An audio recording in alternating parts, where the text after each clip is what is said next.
Hello, everybody. Welcome to the stream. We're going to be relaxing a little bit today. We're going to be playing some Trackmania. We're going to be learning about some of the new Congress people that have been sworn in because today is January 5th, and I believe that most congressmen.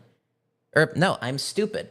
That was January 3rd. Today is January 5th, and I believe that the presidency was voted on in Congress today. It's not like January 6th last time. It is January 5th this year. I'm going to double check that whenever we get to it, but that is what we're going to talk about today, among other things, but mostly we're just going to be playing Trackmania because, well, I want to, but I would feel guilty not playing it on stream, even though I have literally 0 viewers right now. So the fun of streaming. So without further ado, let's play some Trackmania. Okay. So, how you guys doing? Aside from recovering and whatnot, finally getting back into drawing things because I want to draw them and not like homework, which is why I've been like actually posting some art and not just like being like, yeah, I do art, and then like maybe DMing somebody I trust because it's schoolwork, so I don't want to risk it. Okay. I'm in that little period of time between semesters where I don't have any classes until the 21st. So I have like nothing to do and I'm so bored. I'm like so bored. I'm looking for things to do wherever I can. I can't believe I'm saying this. I just want classes to start back up. Right? I'm gonna adjust the Trackmania audio a little bit. I don't know if you can hear the Trackmania audio through Discord. Nah. No? I need to figure out how to fix that. I can't believe I'm saying this. I just want classes to start back up. Right. I'm gonna adjust the Trackmania audio a little bit. I don't know if you can hear. Whoa. Brew, you are echoing. Yeah, you're echoing. But you're probably testing the audio, so who cares? No? I need to figure out how to. Okay. That should fix the audio. All right, let's play the new weekly things that released, the new weekly shorts. I'm excited for it. I don't know about you. If you didn't see, weekly shorts? The weekly shorts are 5 maps that they release every week with secret top times. So that's what I'm going to be playing. Anyway, what did you all think of the year in review for Progressive Victory yesterday? You can see that on my channel if you didn't, but Gunga, Starry, what'd you guys think?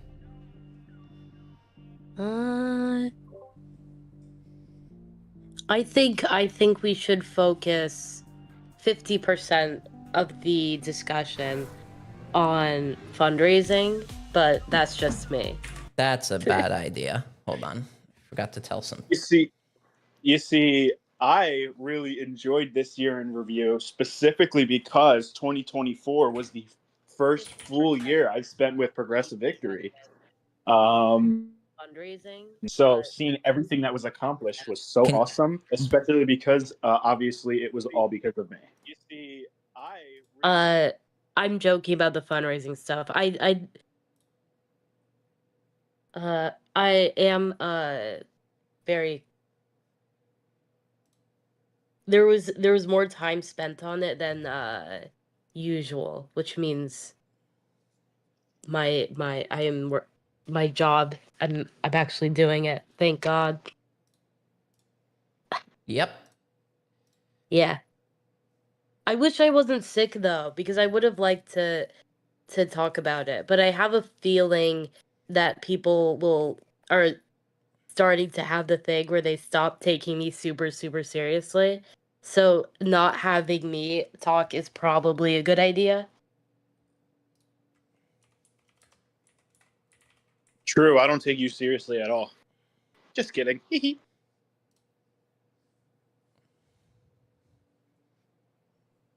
You know, we still have our all hands though for quarter 1.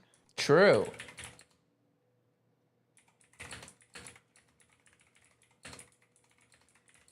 which is, if I Oh, remember right. correctly, It's the January 18th. 18th. Yep. Yeah.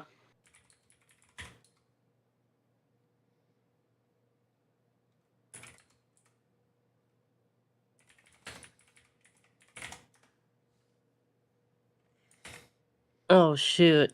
I need to prepare for all hands. Yeah, I don't think anyone's actually started preparing for that yet.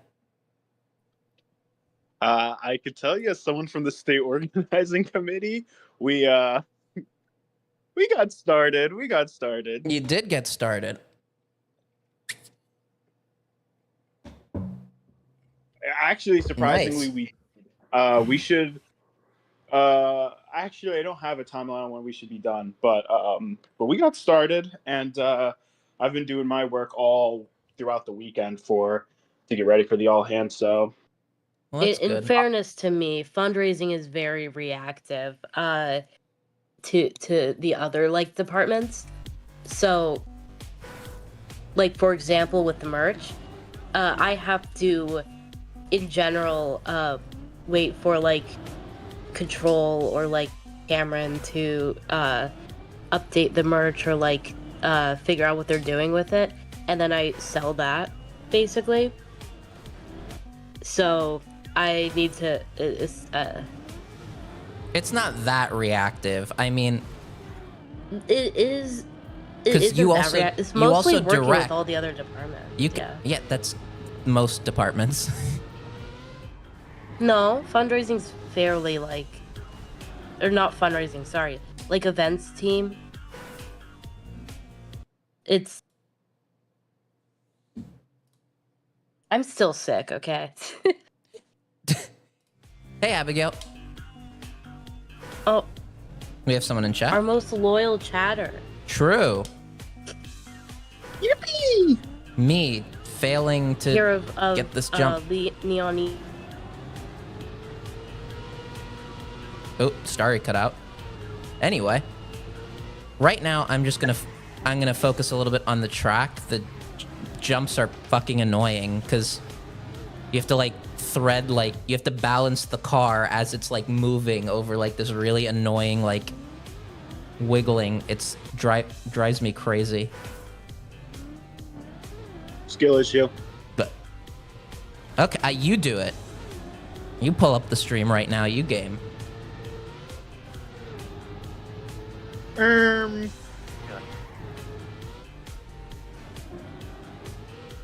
I've never ever played Trackmania. It's actually a pretty good starter racing game. There's something about how it feels. It feels very different from other racing games in a way that once you play it, it kind of ruins a lot of other racing games. It's hard to describe. I've never been super into racing games. I'm more of like a strategy, RPG, platformer kind of guy. Ah, I thought What's your your thing favorite was game? Sonic. My favorite video game of all time, I'd probably have to say Persona 3. nice. What? I've never actually played any of the Persona games. They're not very good. They're not very good. So Could why be is worse. it? Could be Danganronpa. Oh, hey, Anbi. Hey, Ambi, I have. Can you very make that jump?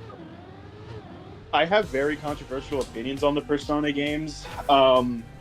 A lot of people in the fan base only like the three modern games, which is 3, 4, and 5. I like 3. I don't really like 4 or 5 because they tend to fall into a very like anime tropey kind of writing style, which if there's one thing I hate, it's like tropey anime writing because it gets really cringy and really like easy to guess what's going to happen next.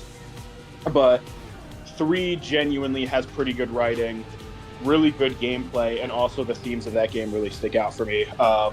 And that, like everybody's favorite media, it came to I first engaged with it at a very critical time in my life. So that's Not- probably Me of why. Danganronpa. I still I do think not like I still think that like Breath of the Wild / Tears of the Kingdom is the best game ever, but it's such a good game, but it has also like such clear flaws. Like Tears of the Kingdom. I will always argue for Terraria being the best game.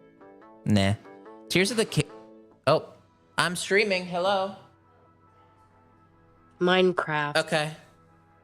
Good Definitely opinion. not Minecraft. Oh my god, I It's- do not like No, Minecraft. not You Minecraft. don't like Minecraft? Minecraft is good, but it's not like the best game ever. That's a I have fucked Minecraft take. autism. Ooh, I can That's only all have fun Minecraft with players. Minecraft. I can only have fun with Minecraft if I'm playing with like friends, and even then, it's But like like, there's okay, but there's like, No, like every single game is like that. Every single Not game. every game. It's only fun if you that have goes friends. to show you that like Not Wrong. this game. Not the I game I am played currently Minecraft playing. for years single player. Yeah, so did I. You can play Minecraft single player. I feel like if okay, so just gotta have the video riz. games for me generally occupy two spaces. Either it's like a medium to hang out with people, or it's like a fidget toy. See, Okay. that's where you like fall into vastly different categories. I do think video games can be a great medium to interact with people or like get into new communities. However, all of my favorite games and all of my favorite experiences that I've had with games have almost always been like single player. I don't want to sound Based. like nerdy, say genuine like expressions of Boom, art, author but medal. like, yeah. Like I remember the first time I ever played Breath of the Wild, when you first start up that game, and I knew nothing going into Breath of the Wild because I purposely did not look at any trailers or commercials or anything for the game. I had just got it when it released, went into it blind. All I knew was that it was supposed to be a semi-open world Zelda. I didn't even realize how open world it was going to be. And I'm like, Ooh, wow. that's nice. Fantastic experience. Yeah, Breath of the Wild is actually the best game, and I think Tears of the Kingdom is better and worse. Like, for one thing, Yeah. the big Minecraft was one of the first games I've ever played. I have a lot to say about like Breath of the Wild and Tears of the Kingdom. So, Tears of the I have Kingdom. a lot to say about Terraria and how great Terraria is, and that my roommate needs to play Terraria. No. I'm just gonna ignore that. I'm not engaging with this idea that Terraria is even in consideration for the best game ever. Like that's Bruh. insane. The original How the heck? the original Portal is the best game ever made, and I have a 20-minute rant about it. That is such a good point. If you would have said Portal 2, that you were one character off from being correct. So true. Yeah, Portal 1 is fantastic, don't get me wrong. But Portal 2 just does everything Portal 1 does, except way better. So, like, you know. Seriously. I remember the first time I ever had played Portal 2. And I remember, like, finally beating the game and just immediately wanting to play the two-player mode. Not because I was like, oh my god, co-op Portal. Because I honestly, again... multiplayer games are fine and all, but I vastly prefer single-player games and single-player experiences. But, like, I just wanted to play more Portal. That was it. I didn't even care if it would be two-player. But then again... God, I've never even So got... I have a question for you two then. So when it comes to video games and considering the best video game, how much should that video game appeal to non-gamers? An example is like in art, there's a lot of art that appeals to other artists, So, and in that way they're like really, really good pieces of work. But then you like the general public looks at it and it's like, I don't like, it's nice, but I don't really get it. I would have there to... is no obligation for video games to have to be accessible to the masses unless it's trying to be. And if it is, then it has to be. Yeah, so it's like if Mario Kart... Yeah, but if we're considering like the best video game, No. Then- The best video game does not have to be accessible to the masses unless it was trying to be, in which case then it's consideration. In fact, I would argue, though, that Breath of the Wild is probably one of the best video games for non-gamers just because of the way its UI design basically teaches you how to use the Switch without making you have to look at the Switch. There's something very subtle about it. It does the same thing that a lot of the older Zelda games did, specifically Wind Waker, where I think Twilight Princess also did this. But it mainly, I'm getting reminded of Wind Waker, where the on-screen button prompts literally match one-to-one with your controller in such a way that you will never ever have to look down at the controller if you don't know where the buttons are. Yeah. The way that it's laid out on the screen, you just could be like, oh, I know where that is just because I can see it on the screen. Yeah. Hold on, I want to respond to this. Portal 1 does it more artfully with a more subtle storytelling. What? Okay. I'll grant this. Portal 2 is not subtle, but I don't think Portal 1 is too. I just think the thing that's subtle is the way that, like, the evilness of like, GLaDOS sort of, like, the whole situation is inherently, like, unsubtle.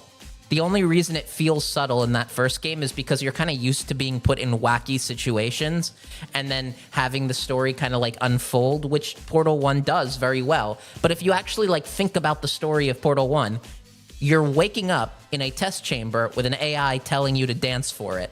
There is nothing subtle about that. And it is not, like, shocking to find out that the AI is evil.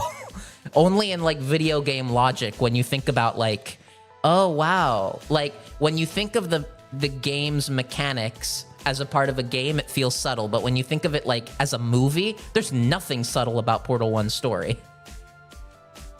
You know what, Benjamin? I really want to hear your takes on Breath of the Wild and Tears of the Kingdom because I have a lot to say and about those games as well, especially because over the summer I had just replayed the both of them back to back to finally get, like, my true opinions on the games. Okay, first, the story is in the details in the facility. I'm not talking about Chell's story. There are significantly more details in the facilities of Portal 2. You literally have an entire secondary story of Doug Ratman in Portal 2. I don't understand. I, like, fundamentally do not understand this take. Like, how is it more subtle? Like, and they're less subtle? Yeah, they're also more developed. I don't... Like, I guess it's more subtle in the sense that there's less of it. It's just a smaller, more focused thing. But compared to, like, Portal 2, it's like Portal 1 isn't even a complete, like, it doesn't even feel like a complete game.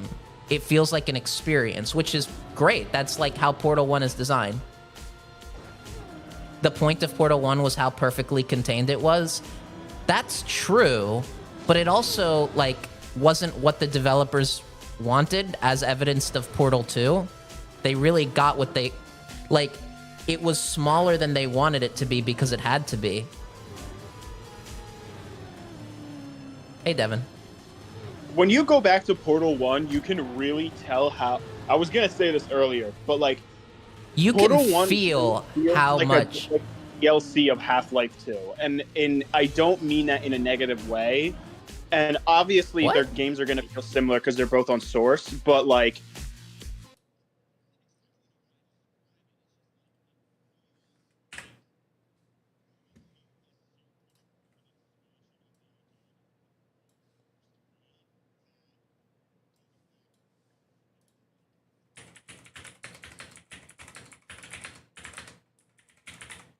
I could have sworn that the devs in the Portal 1 devs...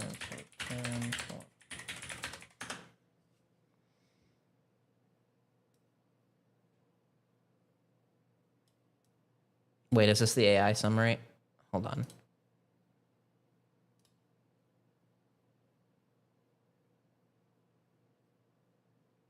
What source is that?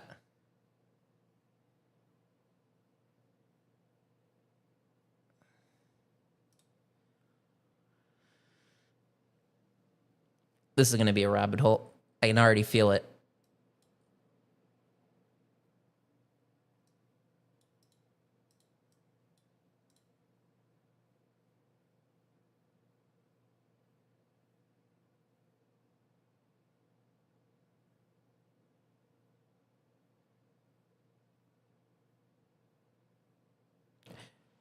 The bottom line was that Portal 1 was made by a team of students, hired DigiPen, they made an Narbacular Drop. That's what Portal is based on. And that left 150 people who didn't get to work on it, said, well, pow. Valve decides this project's based on internal interest, and there are a lot of people who wanted to work on a Portal game, and it was as simple as that. Well, it wasn't simple, however. It was figuring out what the sequel would entail. Hold on. Lots of players thought the original was perfect. Audiences praised the game for innovative game mechanics and surprisingly well-crafted stories, and then calling it a one-in-a-kind experience. Why did Valve... The bottom line was that Portal was made by a team of students. Okay, so basically there were a lot of Portal... Yeah, okay, son of a bitch, you're right. Okay. But that's like... Okay, no, son of a bitch, you're right. So even still, though, I still think that Portal 1 is not as good as Portal 2. Like, I do think that. I feel like, A, there is just more content in Portal 2 to be able to engage with. There is significantly more story. And I think there is a lot of subtlety to the way that the story itself is, like, designed. Now, I think you're making a point less about story and more about like, environment design. And I guess there could be an argument to how, like, the chamber design was a lot more, like, focused and carefully crafted, and there was a lot more, like, subtlety in its design. But I still feel like that comes from there just being significantly less game. So it's hard. It's very easy to confuse subtlety with with less content. So, I don't know. I think if Portal 1 was as big as Portal 2, I feel like it would come off as less subtle. Because, I don't know how to explain this. What are your thoughts, Abigail? Portal 2 is really good. Those are my thoughts, guys. More content doesn't always equal better. Games. No, I'm not saying more content equals better. I mean, I do think in this case, Portal 2 being a larger experience, I think does actually help it in this case. Because I do think that. But Portal 1... Say what line? More content doesn't... Well, okay, so... Wheatley was a very in-your-face character. Very, very in-your-face, less subtle. PV was comic relief. See, but that's the thing. My point is that the size of Portal 2 makes it almost like a different product. In a game that big, you have to have, like, when you have a full 3-act story, you have to have, like, side characters. You have to have, like, different types of storytelling. With Portal 1, there is very little story. It's all kind of happening in the background. It doesn't make it... I wouldn't consider that subtle. I would just say that it's a limitation of the fact that it is such a short experience, is that you don't have the ability to go in depth into certain things. I don't think that qualifies as subtle, though.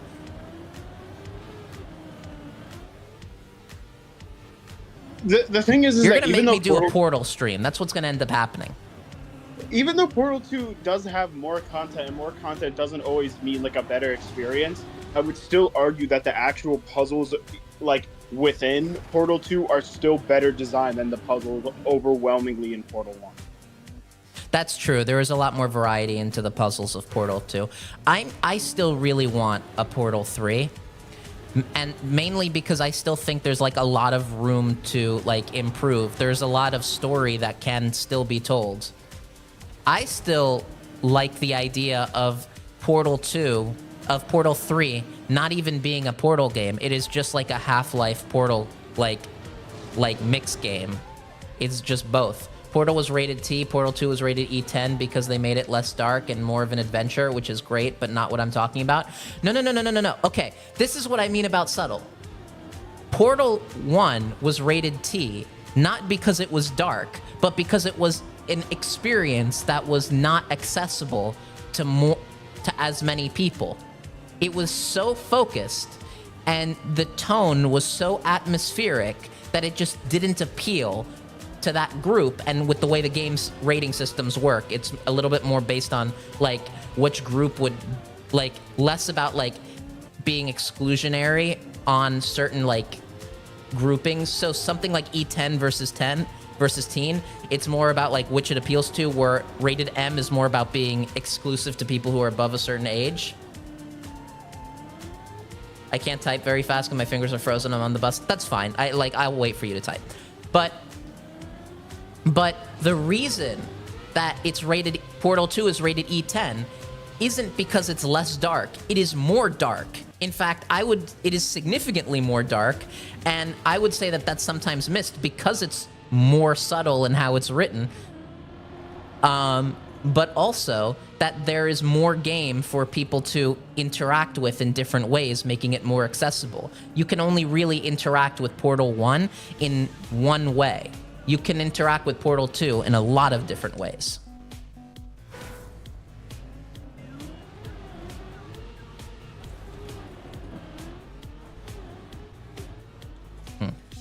I'm struggling to figure out like how to do this map. No.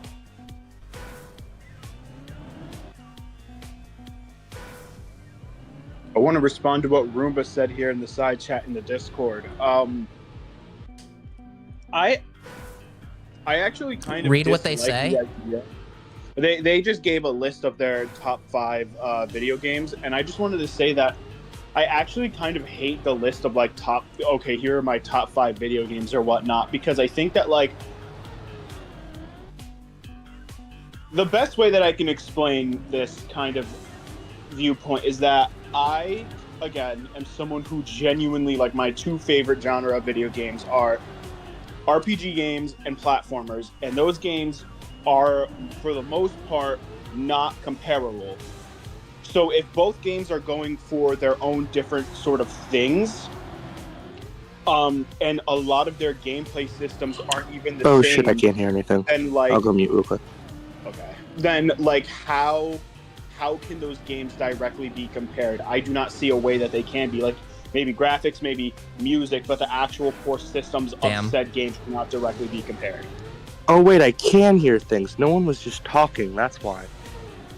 What? What? Matt, what are you... Okay. Oh, I thought... Yeah, everyone was quiet, and I thought that was audio issues on my end.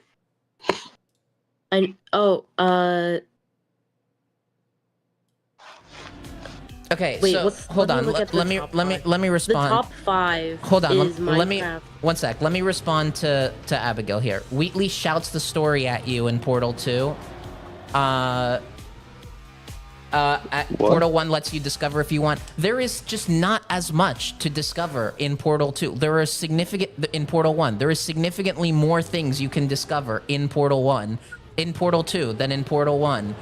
Like, Wheatley doesn't shout the story at you.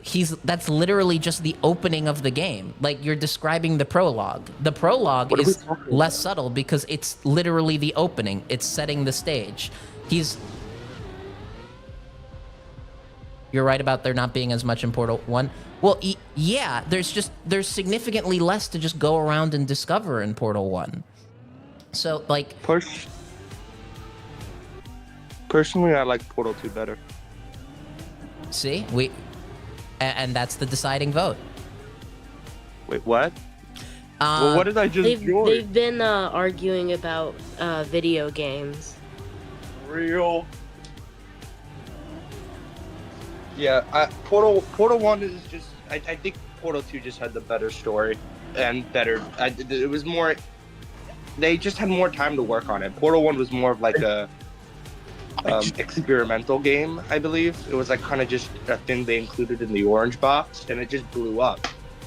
rightfully so. I mean, it was so good. And then they made Portal 2, and I think everything was better in my opinion. Yeah. So I agree, Abigail. It is a short experience, and it is designed to be that way. But I don't think that makes it better. It's just It's like an unpolished version of the second. It's like it was supposed to be. No, I wouldn't say it's unpolished. Well, that's not the way I meant it. So what I would say is that it's basically okay, so what I would say is that Portal 1, I mean, it's definitely more polished because it's just smaller, there are less bugs. Like, that's for sure. But it's less developed, maybe. That's a better way of describing it. No, it's not less developed. It's much smaller. Like, so Portal 1 is supposed to be a short experience. It was designed that way. So, I mean, yeah, like what Portal 1 is trying to be is it does it perfectly. But what Portal 2 is trying to be, it also does it perfectly. And what Portal 2 is trying to be is better than what Portal 1 was trying to be. That's my argument. That's a better way of putting it. I'm trying to say, what I was trying to say was that I feel like Portal 2 is like an elaboration on some of the themes expressed in Portal 1. Like they went a little deeper and they went more for a direct storyline. Portal 1 was supposed to be mysterious more. We're just going to end up playing Portal 1 and 2 on stream. That's just what's going to end up happening. Can I admit something? What? I have never played Portal 1 or 2. Okay. Same. Assassination? That is what is called for? I haven't played either of those games as well. Starry, you just don't play video games. Yeah. But Brewmaster has a PC, so it's even doubly like... Yeah, play them. I have played Hades. Hades is one. Hades will. Abigail, that argument, like, I'd say Portal 2 does it almost perfectly, and my argument is that the original is slightly more perfect. They're trying to do, like I think that's, like, retarded. Like, they're two different things. They're trying to do two different... Oh, yay! Oh. Another 500. Oh my god! It's my stream, goddammit. Portal. Now to make things even worse, I own both Portal and Portal 2.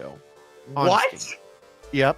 And you haven't? No, I take that back. I actually did play Portal for 28 minutes. Last time I played it was December 21st of 2014. Yeah, you want to back into that? Or? Death to you. What is wrong? Leave Discord and play it right now. What is wrong with you? Yeah, what are you doing in here? Go play Yeah. An argument over fucking video games. I play City Skylines. Okay, I'll get to that. Hold on. I will say this. I think it's like 2,000 I'll right agree. No, it's 15. I will say this. Portal 2 is almost perfect. It's not perfect, and I will say Portal 1 is perfect, but they're different categories, and being perfect in the Portal 1 category means less than being near perfect in the Portal 2 category. The Portal 2 category, it's like it threads that line perfectly between being an artistic experience and being a video game.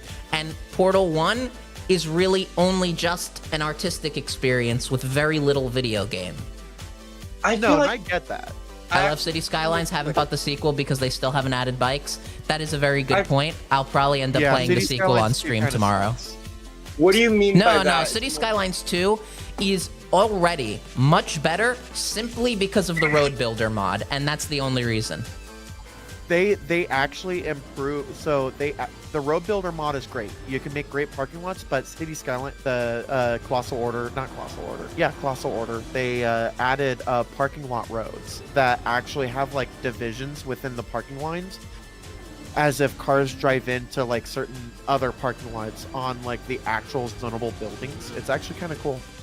Yeah. So they fixed that. I just got into City Skylines because I bought it over the Steam Winter Sale, and I Yeah. gotta say, extremely good. Top 250 in the world love it. on this map. Based. All right, I want autistic bike roundabouts, and we'll get them soon. Bikes are coming in True. a free update, and I cannot wait for that to happen. City Skylines 2 was probably... Paradox Interactive probably forced them to release it too early. Like, It was Paradox's fault. I mean, you know, as much yeah. as I should on City Skylines, I do have about 200 hours on it. So yeah, there's no way that the developers wanted to release it when they did. Oh, what the fuck is this map? oh god no. I mean, it's been a PR nightmare for them. But I mean, Cities 1, I mean, I have like a shit ton of mods. You know, I have like 2,000 hours on that game. It's, you know, I mean, it's almost all I play, honestly. Oh, I'm gonna have fun with this map. This is gonna end up... I'm gonna end up spending a few hours on this map trying to get the world record. This might be the map where I... This might be where I finally try to go for a world record on a map. I'm gonna have fun with this. Brewmaster, you kind of said something that I'm made gonna me have think. fun with this. I don't What's up? think there is a single game that I've ever played where I've cracked over 1,000 hours. Hell, I don't think there's a game that I've ever played where I've cracked over 500 hours. I don't understand. I think how I've done people are able- 500 hours in Breath of the Wild alone. I don't. I think Yeah, the let me game go that through I my have library. the most playtime I in did is 600 hours in Animal Crossing. the game that I have the most If playtime okay, I have to say this. Animal Crossing, I have never been pissed at Nintendo for only releasing their shit on their consoles. The only exception for this is Animal Crossing New Horizons, because I guarantee you, if that shit was on iPad, that game would still be available, like, would still be major to this fucking day. That game is so limited by having to be only on a Nintendo Switch. If it's something I could just casually open on mobile, I'd be playing it all the time, every morning, every night. I'd be maintaining it. But to just go and use it on my Switch, it's so weirdly limiting. There's something so weirdly limiting about it. It's so annoying. Maybe also it'd still be big if it was a good game. Fuck you. Where's the ban button? Starry? So Ooh, like, I'm Horizon's writing. Hold bad. on. I'm literally gonna Who write. are we? Oh, I'm we're gonna literally take writing. somebody? Hold on. I'm literally writing you to the PV mods for that take, Gunga. Like, I'm actually opening mod mail. New Leaf over New No, What? Horizons. What happened? Please What don't. happened? New Leaf over New Horizons any day of the week. What just the happened? fuck is wrong with you? What Nothing. what Right. fucking car drove over your skull as a child to deform your brain enough to think that? What the fuck, Gunga? Nope. Nope. What did Gunga say? Defend this. Okay. Okay. Wait, can I not hear Gunga? Please So don't send a mod mail ticket. Okay. Did Okay. I- So New is I Gunga did saying New something Leaf. right By the now? way, I haven't played New Leaf. Just important content. Oh, fuck you. I'm kidding. I'm kidding. I have Wait, played it. wait, I just wait, didn't wait. enjoy We're it. trying I just to never hear got out into it. Gunga's take. I think what that is New this? Leaf is way I better can't than hear New Horizons for numerous different reasons. But not to take up too much time, I'm only going to bring up a few of my biggest reasons. And that is, number one, New Horizons, in my opinion, has the same problem that a lot of like sandbox games have, where the game is too open with very little rewards to really engage with its systems. Like New Horizons, you can do some crazy shit with your islands. Don't get me wrong, that is very, very fun. But I always felt little reason to go off and do things on my island, because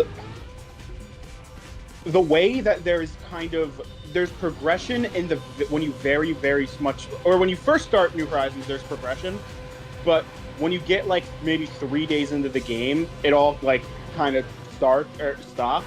Or sorry, no, that's an exaggeration. When you get into like a week in the game, it all falls off and it stops. There's like nothing to unlock afterwards after you get fucking KK Slider to perform on your island. What I don't. What do you mean? You have the entire like Hyrule compendium of like. You have the entire museum. Like what? You like. Yeah. Okay. Okay, I'll admit I want more to the game. Like the game should have kept receiving update. New Horizons is one of the few games where I think it actually should have had an annual subscription. Trackmania has an annual subscription to fund it, and honestly, I have no problem with it. It's like, The thing, some games also- should just be subscriptions. well, also New Horizons, a lot of the content that New Horizons got for its updates was shit that was in New Leaf on day one that they had ended up taking out to then put into New Horizons via updates. So all of the quote-unquote new content updates, none of it was actual new content. Very little of it was. The one festival with the flamingo dancing bird is the only one that I can think of that was like actual new content that has never been in any other Animal Crossing game. That was really, really disappointing. Also, what you said about New Horizons being limited by only being on the Switch is so true, because yes, the Switch is portable, but compared to a 3DS where I can put my 3DS on It's not on sleep my mode. phone. I just can't, like... Well, the thing is that a It should 3DS be on is the so much phone. easier. Yeah, a 3DS is so much easier to like actually carry around than a Switch is. Yeah. Both in terms of like size and durability. It is so much easier. It is so much easier. People who aren't to pull muted. out. It's so much easier to pull out your 3DS and kind of just like And play. our talking maybe are like still muted. For... So a lot of people can't hear Gunga. Why? Rest in peace, Robin. If you are speaking, I cannot hear you. No. All right, hold on. Hey Gunga, are you verified out of curiosity? Wait, did Gunga In just get the unverified? Discord server? Not like verified, like you have two-factor authentication, like you verified your actual Discord account. Oh, Hello. I can hear Gunga now. Yeah, I just had to get up and get back on the stage. But yeah, no. So, also the very last thing that I wanted to say about Oh New yeah, the Horizons- portable game on iPhone is shit. That, like, undisputed. Did you see that they closed it down and then As they should have. relaunched it and That gonna pay should it? not have happened. Okay. Yeah, no. There are, like, I don't know, I am never been like the tech, like the Android tech anarchist who's just like, there can be no walled gardens. Like I don't get mad at that shit. Like, but man, do I sometimes really wish that Nintendo like would just make mobile games too. Like, and that New Horizons was like a fully mobile game. Like, I can't hear you, Robin, by the way. I can't hear Robin either. I New Rest in Horizons peace. would have been so much better if it was just a mobile game and if it Yeah. wasn't on Switch. New Horizons is one of the only games that is justified to have been a live service game, and it wasn't one, which is very disappointing. I liked it on Switch though. I think it would. I be like better it to have too. be It both. just should have been I on think mobile. It should be both. It should be. I liked both. it when I first played it, and then I played it for a week and got bored of it. Yeah. That wasn't me. I played it for a year straight. I collected all fish and animals legitimately. I did too. I did too. I did not use any of the time skipping mechanic. I did Oh not. yeah, and they should have patched that, because that absolutely did kill the game for me, the Yeah. time skip mechanic. They really should have found a way to patch that. So many people are like, oh, just don't do it. But in any video game ever where there is an easily exploitable mechanic and there's like no downside to exploiting it, every player is always going to use that mechanic. There is not a single person that I Yeah. know of who has not time skipped at least once. It is unavoidable. For sure. Just And they remind- don't do this with the amiibos either, although thank God. I'll be honest though, I'm a little bit happy that they haven't patched it for the amiibo bonuses, Oh, but shit. they really should. Like, Sorry about that. Fuck, I completely forgot about Amiibo. I forgot that they yeah, were so a did thing. Nintendo. I know. Oh my god. I actually. I've Maybe been I'm trying a bit to of a flock consumer with Nintendo, but I like Amiibo. I love amiibo. I've been trying to collect them all for years. And I have half the Smash Brothers ones. The one time Robin tries to speak, because I noticed he's been muted a little bit more in chat. I The love one pirating No time- one can amiibos. hear anything. Kumi What? says Yeah, Takumi cannot hear any of us, but he can apparently hear Robin. I think That's it's a join. crazy. I think What? it's Yeah. That's very weird. So remember think I what happened know- on election night where it didn't work? A lot of that was because my Discord, I didn't have two-factor authentication set up on my Discord account. Well, My anyways, audio what were you issue. saying about Amiibo? Yeah. Are we able to hop onto a normal VC where everyone can hear each Robin, other? This I'll is hop too weird. into chilling and vibing, and I can test with you there. The reason we're not in a normal VC is because we want to be able to control who's speaking, or like have a filter. If there's no like, We don't want anyone. And we everyone. don't want like trolls coming on to just like fuck with us. Yeah, this is Yeah. Stream Corner. Yeah, I'm straight. Oh shit! I forgot to put it in the thing live on Twitch. Lol. And you should also put both of your You might want to links. You might want to rename the event story to put live on Twitch as the first thing in the name. Also, Robin, are you gonna go and chill in the garden and with Brewmaster to like test it, or did you not hear that either? Like, is all this stuff audio, man? This it's kind of Edit. similar. Kind of reminds me of when the debate happened between Oh, alarm! Sorry, my alarm went on. Okay. I still can't hear that. No, I cannot hear him either. Wait, hear who? Why is your stream Robin. titled Progressive Victory Year in Review 2024? It's Oh, not. Because you no. didn't change it from the last stream. Wait, I did. What? Hold on. Wait, on Twitch? Uh-oh. I literally. And on He did- YouTube as well. He did You the- fool. He did a big oopsie. Somebody does Uh. infrastructure. I literally changed it. Maybe it's just Twitch being weird. Wait. I think my Discord just like destroyed this like this channel that I have. Oh shit. Many such Discord- dates. Okay, so I have my own Fixed personal that? like server that I use All right, to like fix that. store information and test out like emojis and whatnot. Whoops. And it's all of the stuff here is just like deleted. What the hell? Well, There's no did I chance- fix? Is it fixed now, guys? The stream title. Oh, I can hear you, Robin. What the fuck? Wait, Really? what the I fuck? can hear How you. did it Yep. fit? Okay, I'm so mad. What It's- I think Discord is like shitting the brain. It's Yeah, I was about to say. Well, Discord- Discord sucks, so yeah. yeah. Discord is Okay, a well, platform hello for- everyone. Robin here to say play Fire Emblem, and I was trying to contribute to Yes, the Animal Crossing. Fire talk. Emblem Three Houses is so fucking good. You Yeah. wanna? My biggest problem with the game is there's no way to revisit that world. That's like my problem with the game. Is Well, that if there's you revisit play it, you Fire got Emblem Warriors 3 Super Hopes, you actually Warriors. can. okay? Yeah, but that's like not canonically that's not canon. It's kind of canon. It's not kinda canon. Weird. It's not canon. Okay. Also, It's Fire like, Emblem Engage sucked. No. Yes. Okay. Can I? The hyperfixate. story was horrible. Don't care. Yes. Gameplay The was a bit gameplay better. Was fucking incredible.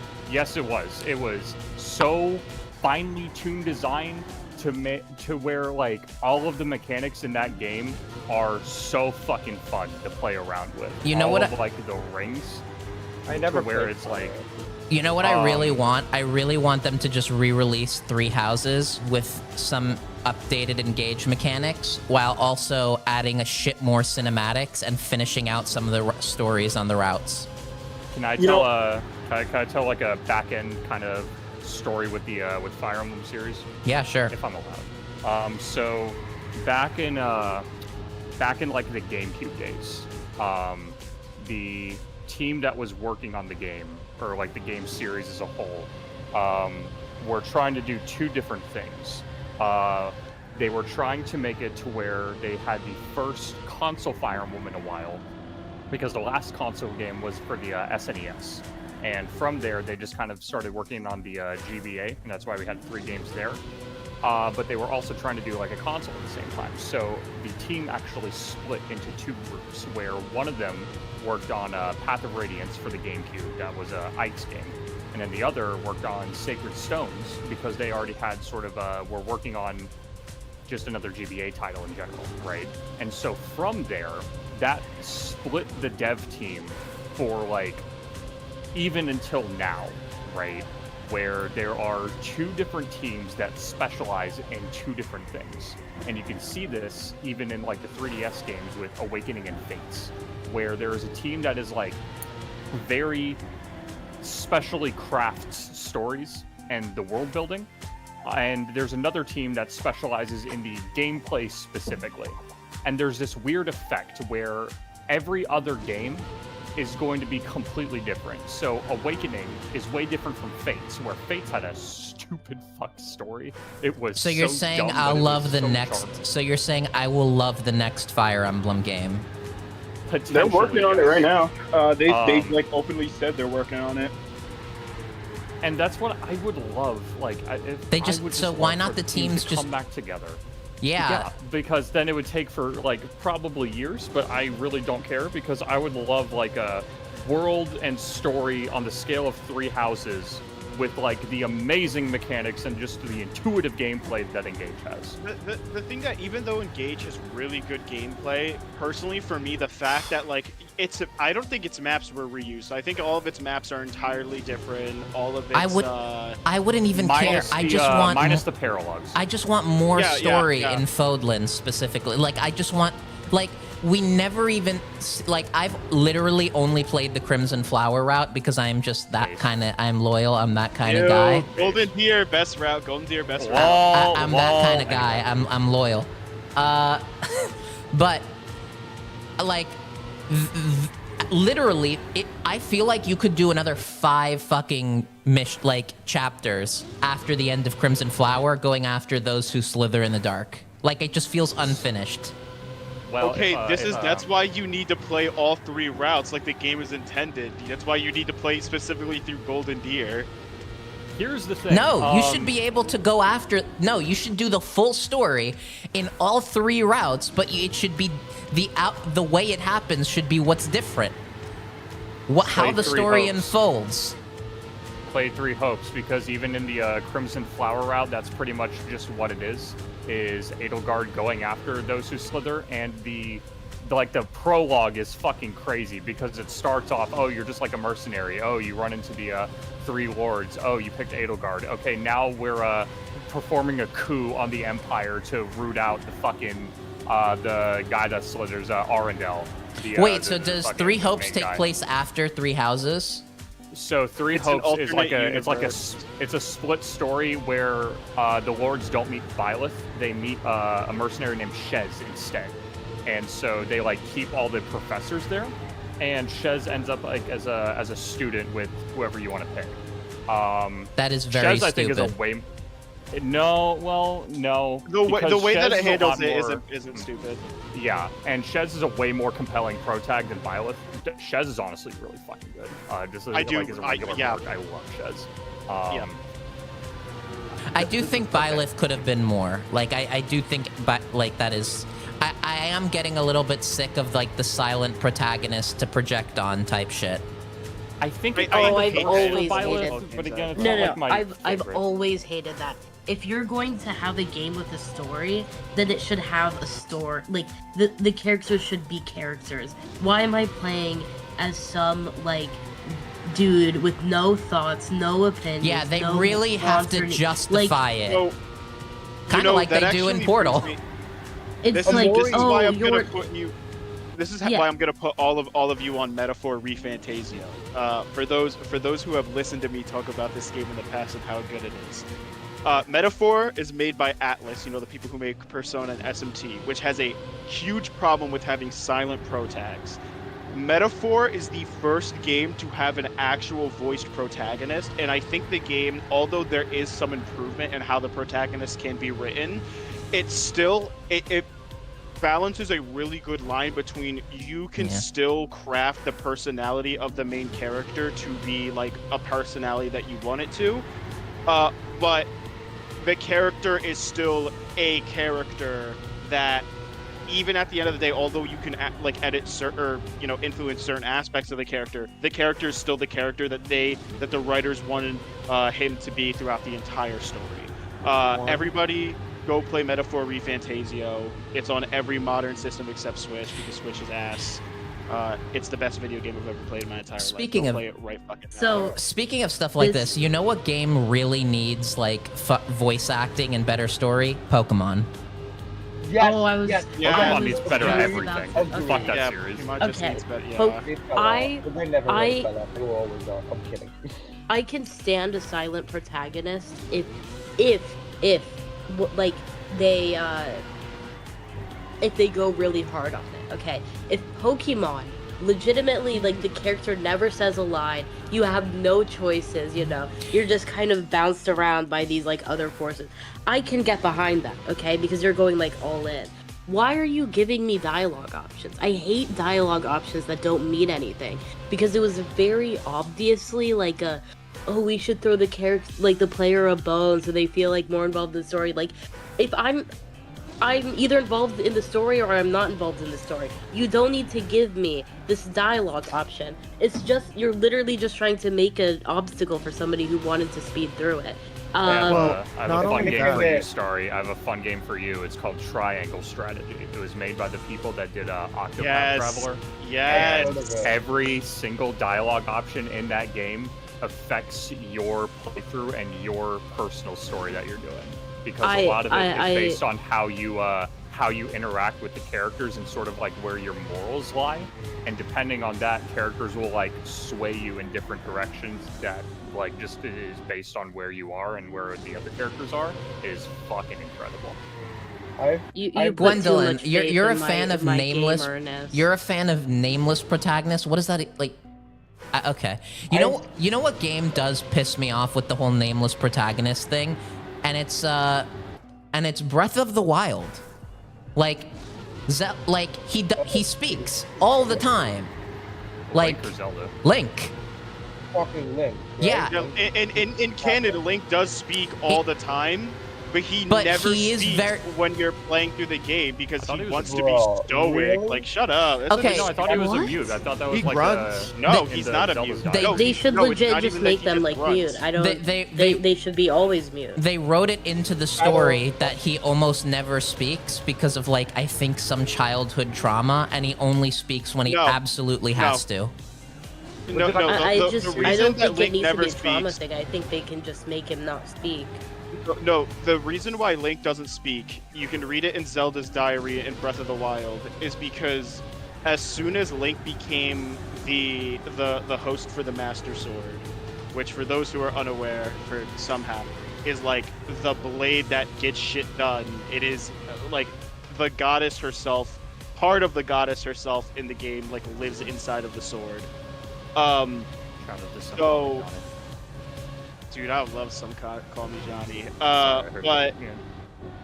But as soon as Link gets the sword and realizes like, oh shit, I'm important, he refuses to speak unless he's in private because he doesn't want to let anybody down because of the burden that he has on his shoulders, which is Oh my fucking God. stupid. That is a That- stupid justification for a character not to speak, especially because it's not even like it's such a thinly veiled pretense to be like, okay, this is why we're just not gonna hire, or this is just why we're not, gonna have a voiced, like a fully voiced Link. True. And but okay, the Tears of the genuine Kingdom reason- pissed me off with how little they wanted to commit to the voice acting. Like genuine. Oh my Tears god. of the Kingdom pissed me off for a lot of other reasons, but that's I mean, yeah, Tears of the Kingdom had a lot of problems.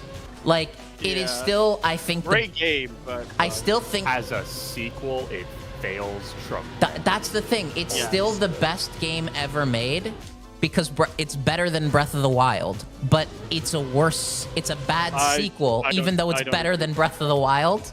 It's just I actually don't agree with that. really. No, I think Tears of the Kingdom systems are fun to engage with, but I actually think that the core experience of Breath of the Wild itself, having to actually engage with the world itself, where in Tears of the Kingdom it's a lot more of engaging with this random bullshit that is just there for some reason, if that makes sense. Yeah, I feel like Tears of the Kingdom is actually improved if it was just an insane, a full-priced, like, Shadow of the Erdtree style DLC. I still have $70. It's $70 Breath of the Wild should have been $100, and Tears of the Kingdom should have also been like $100 like DLC. I would no. I don't think any Games are underpriced. I don't deal with it. Okay, first off, you're not the best person to ask about. Don't care. Games are underpriced. Don't care. Games are underpriced. Wow, You want to know why we have microtransaction shit? This bullshit that I'm hearing. No, You're the reason. You are the reason we have Nintendo actually microtransactions. Gwen, what about Hollow Knight? I have not played Hollow Knight. Hollow Knight. Sorry. I'm really I haven't sorry. played it either. I really should. Okay, Hollow Knight so is you the need shit. to Hollow Knight is understand, the I have shit. played 3 games. You're not gonna Minecraft, like Hollow Hades, Knight. and Pokemon. If you So haven't if you played ask me it, about games, I can only talk to you based off of The Hades, thing about Hollow Pokemon, Knight- and The thing about Minecraft. Hollow Knight that a lot of people... I like Hollow Knight, don't get me wrong, I think it's a very good game, but I actually think it's overhyped, especially as a Metroidvania, so much, because the thing Metroid is that... Dread was so good. It It was. was, but the thing about But like what makes a good Metroidvania is the feeling of exploration in like a huge, diverse world. A Hollow Knight, all of its areas look, not all of its areas, the majority of Hollow Knight's areas look virtually the same. Here's cavern except it's slightly green. Here's cavern except it has a crystal in it. Here's cavern except there's an orange bulbous sack. Like, I don't. yeah, know there's about differences, but the overwhelming majority, and also the level design is very similar across the entire game as well. Compared to like Metroid Dread, which nowadays Metroid Dread is is the standard I hold every other Metroidvania to. Based. Dread, It's literally named after It's Metroid. It's literally the one well, of the finest. actually, it's named after Castlevania and Metroid.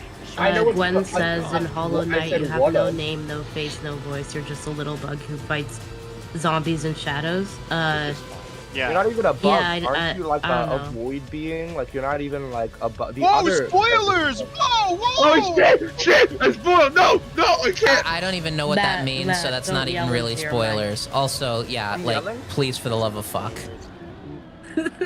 I'm that loud? Yes. A little bit, yeah. It's the lefty audio. It hits you hard. You need to be very aware of that. My gain is so low right now. I'm gonna start kicking people from the stage who do this.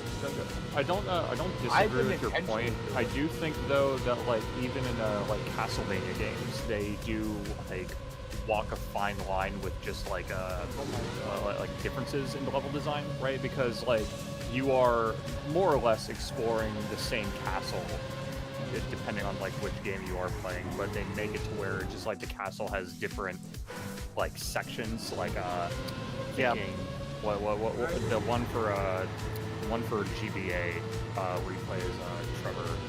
Something of Symphony of the no, not Night. Something of the Moon. No, No, that's Symphony of the Night is not. That's the PSX. no, Nathan there's Graves. 3. Nathan Graves, not Trevor.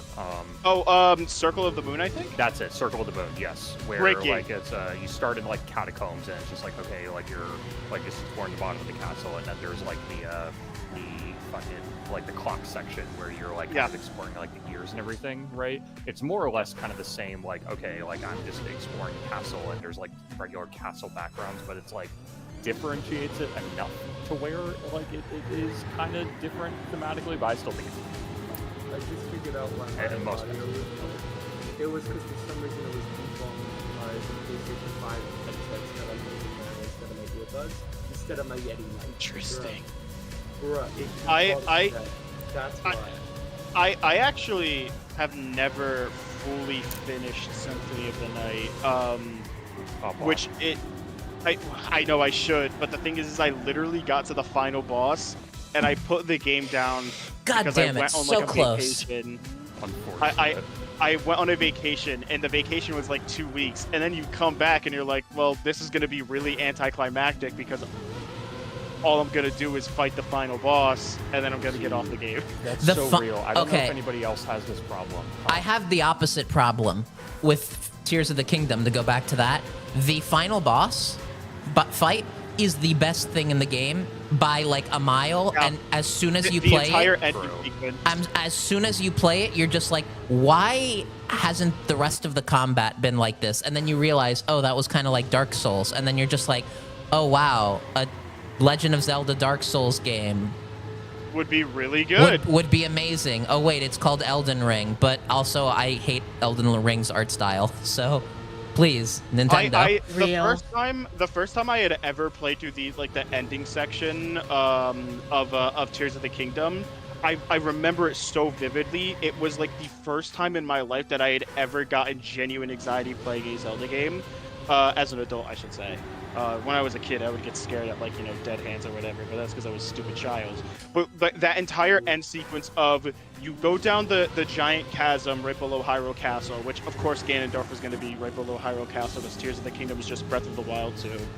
But where I think Hyrule Castle was a very uplifting, dramatic end set piece where it was really hyping you up to be like, yes, I'm Link. It's time to fulfill my destiny.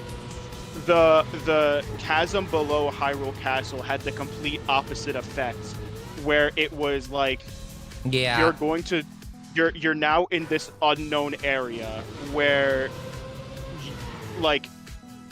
the sage powers, number one, they can't reach you, so you're in it all by yourself.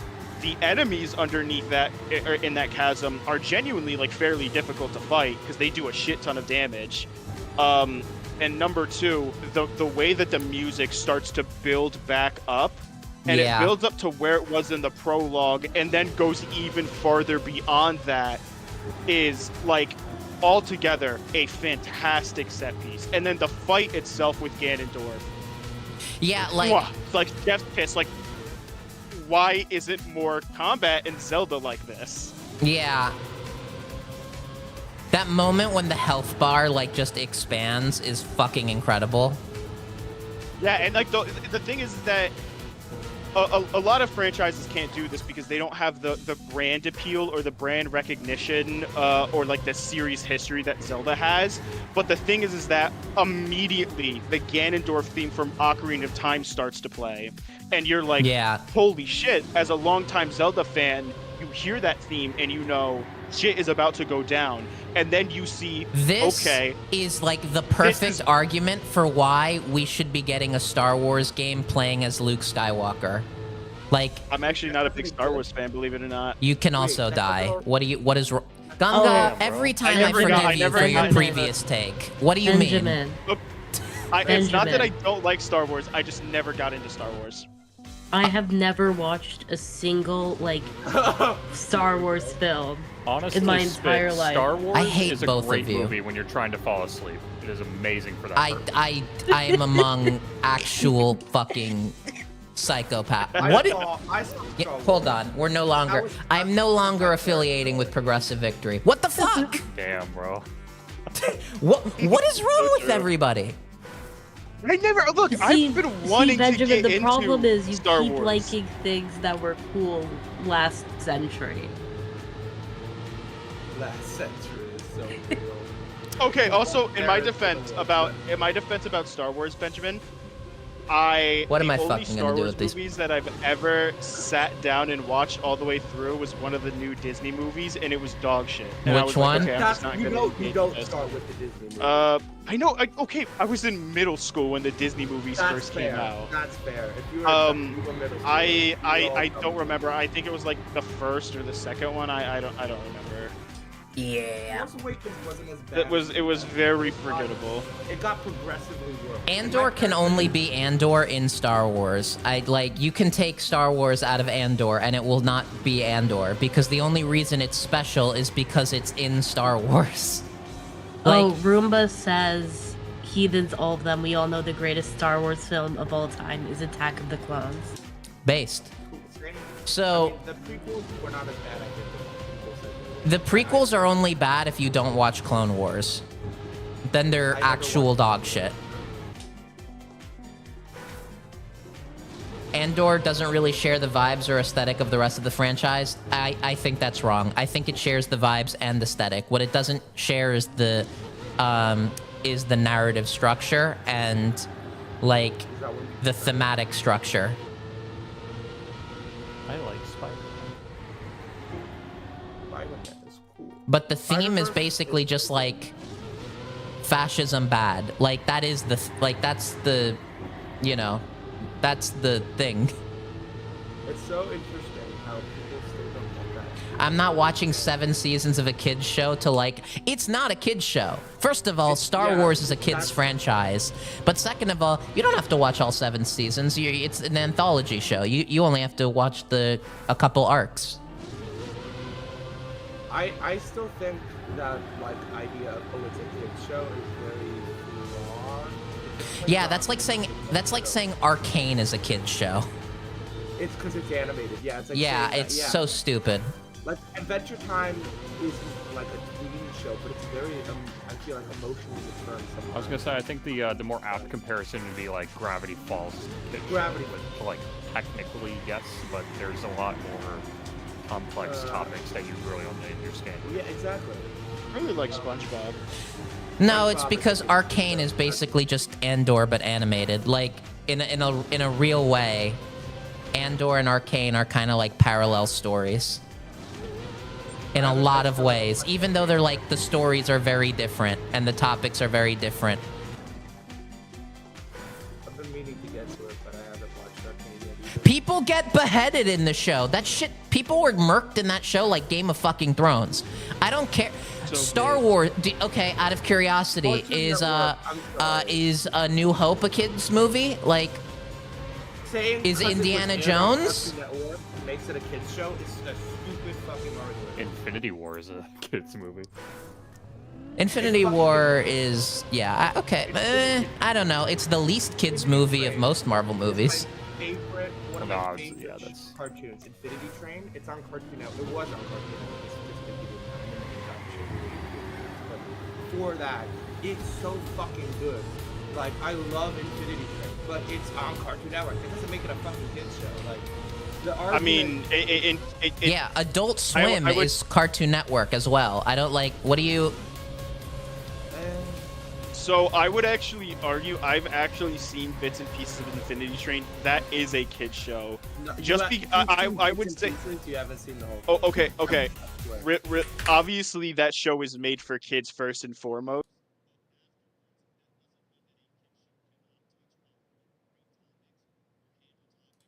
Than potentially like an adult show can. I Hold think on. that Hold is on, where- hold on. where I need to shame Gwendolyn a little bit here. I have to. Hold on. Uh-oh.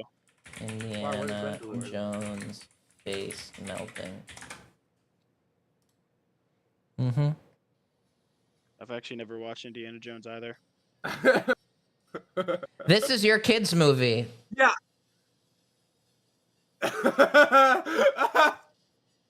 No, you know what? I'm gonna spoil Infinity Train. I don't care. A guy fucking melts. Kids' movie, huh? That A guy literally kids' movie? melts. Isn't it like? I guess it is rated G. I guess it is PG, but G for Gilbert. yeah. But if someone in Infinity Train also does disintegrate, like similarly, not as similar. I still feel like Gore has never been incompatible with a child audience.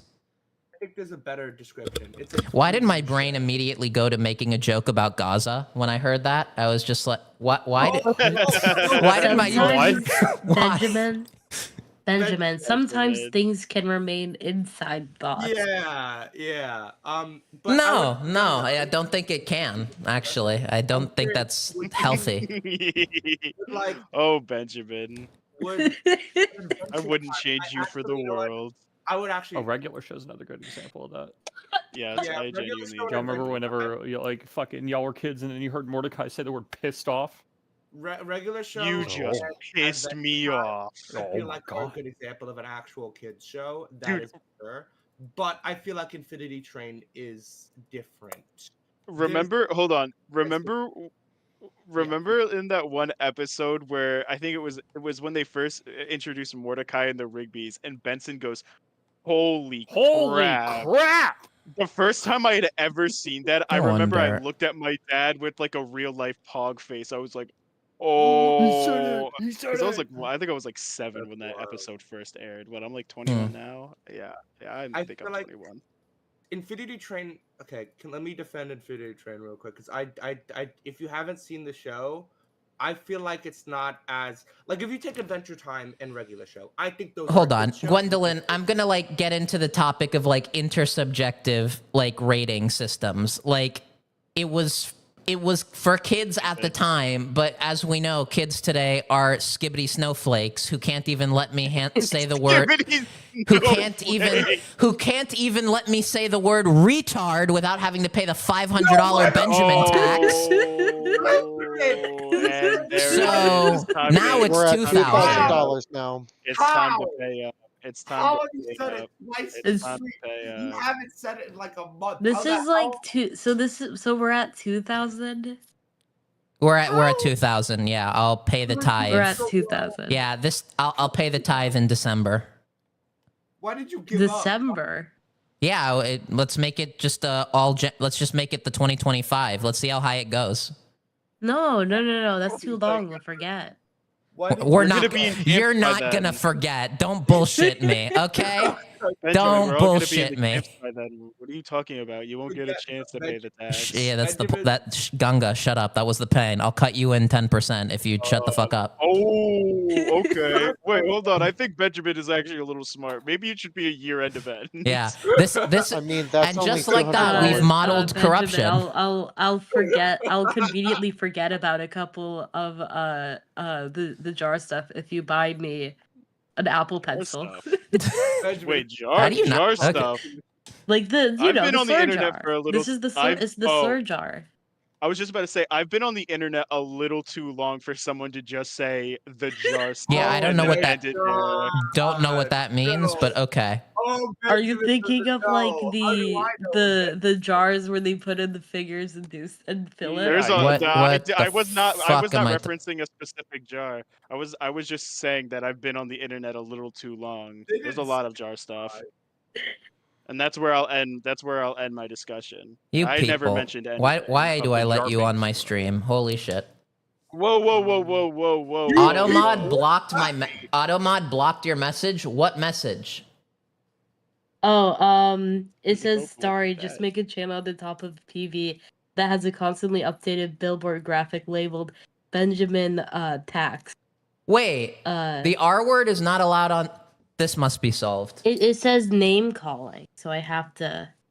Name calling. Ben, you're very. It was. I held did for call name your calling. portal take that, and I stand by that because it is Wow, that's crazy. more subtle. I don't like. Okay. So maybe I should just like pin like in my my We need- personal what we server need to- chat okay, the bricks. I will have. Hold on. Fuck let you, me, Soy let Wars. me DM you something, and then I'll pin the message. Okay, so here's what we should do.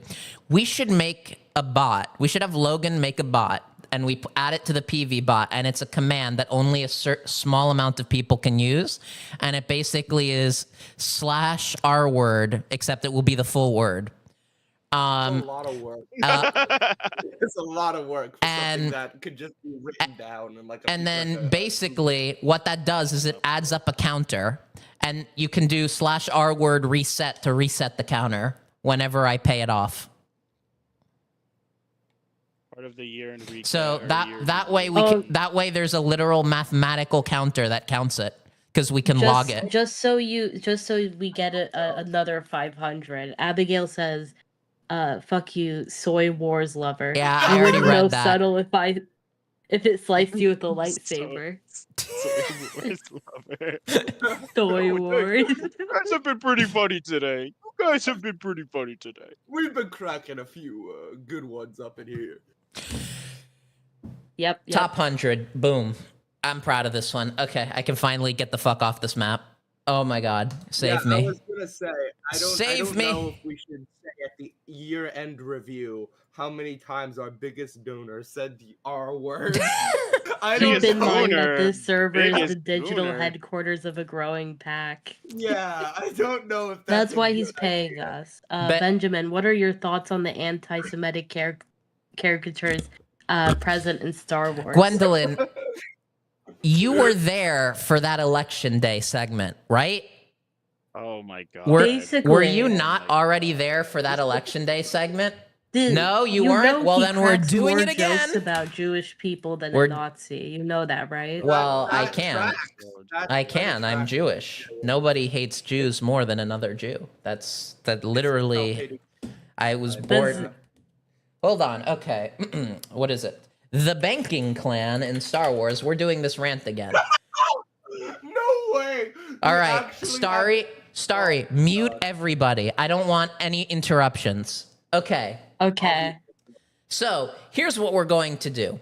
In Star Wars, as we know, George Lucas does love using stereotypes. Stereotypes are normally a bad thing because it's a way to reference groups of people in a derogatory manner. However, George Lucas has, in many ways, subverted expectations by using stereotypes to reference groups not in a derogatory manner, but in a loving manner. Almost in a postmodern manner. It's not referencing the stereotype itself. It's almost more like stereotyping of that stereotype. And in doing this, alongside characters like Jar Jar, where people say he was being racist towards Jamaican people, and his response being like, but I made Jar Jar like the hero of the movie. He's like the nicest guy. So that's his defense. In the same vein, we get the banking clan. What is the banking clan? The banking clan is a group. It is known simply as the Galactic Banking Clan, or the Banking Clan was a financial commerce guild in the galaxy that was governed by the Core 5 from the main vault located on the world of Scipio. Basically, they are literally the cabal of financiers who are playing both sides and funding the war. So, this is a cool concept. You can do this in a capitalistic way, or it like, like the big financiers getting rich off suffering, or you can do this the Nazi way. And George Lucas, not being a Nazi himself, decided, I'm going to have fun with the Nazi way. So, what was the name of the species again? What's the name of the species? I believe it is, it's not the Powans. It's, I never remember this. Munes, right. Okay, hold on. So, what does, excuse me?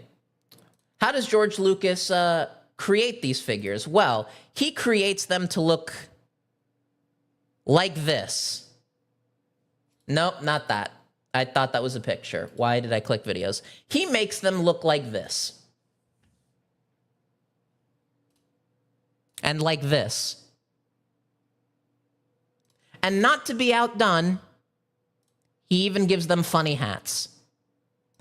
So, obviously, by the way, kids show, by the way, obviously, this is very much a reference to the whole Jewish cabal JQ stereotype, and it's fucking fantastic because it's not a stereotype of Jewish people. It's a stereotype of the stereotype about Jewish people. It is actually meta, but it's taken completely seriously, which is very fucking funny. I love it. I think it is like a perfect blend of satire and storytelling, and George Lucas should not get in trouble for this.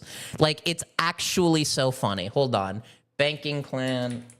Clone I'm Wars gonna start play. unmuting everybody. Okay, hold on. I need to find a clip of the... Oh, here we go. This is from... Be careful not to get DMCA'd. You've been freed from your prisons. It's... Wait. Abigail, so it's confused. funny because people IRL are anti-Semitic? Wait, is that a question? Yes, that's a question? Okay.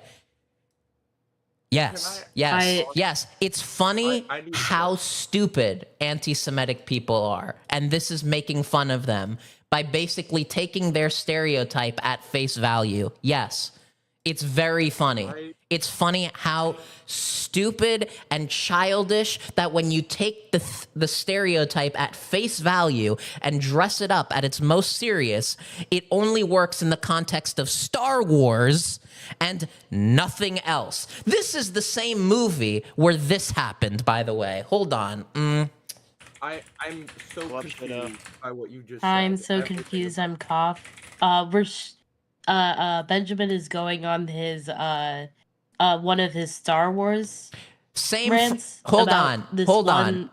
No, I don't stop watch explaining Star the Wars. jokes. Shut up, Starry. Hold on. No, I don't. He's like by the way, explaining no, why Starry, this shut up. caricature Stop. isn't actually Starry, Oh. no, don't explain it. I don't care. By the way, people who are just like, oh, that's anti-Semitic, actually, this is literally the same franchise as this shit.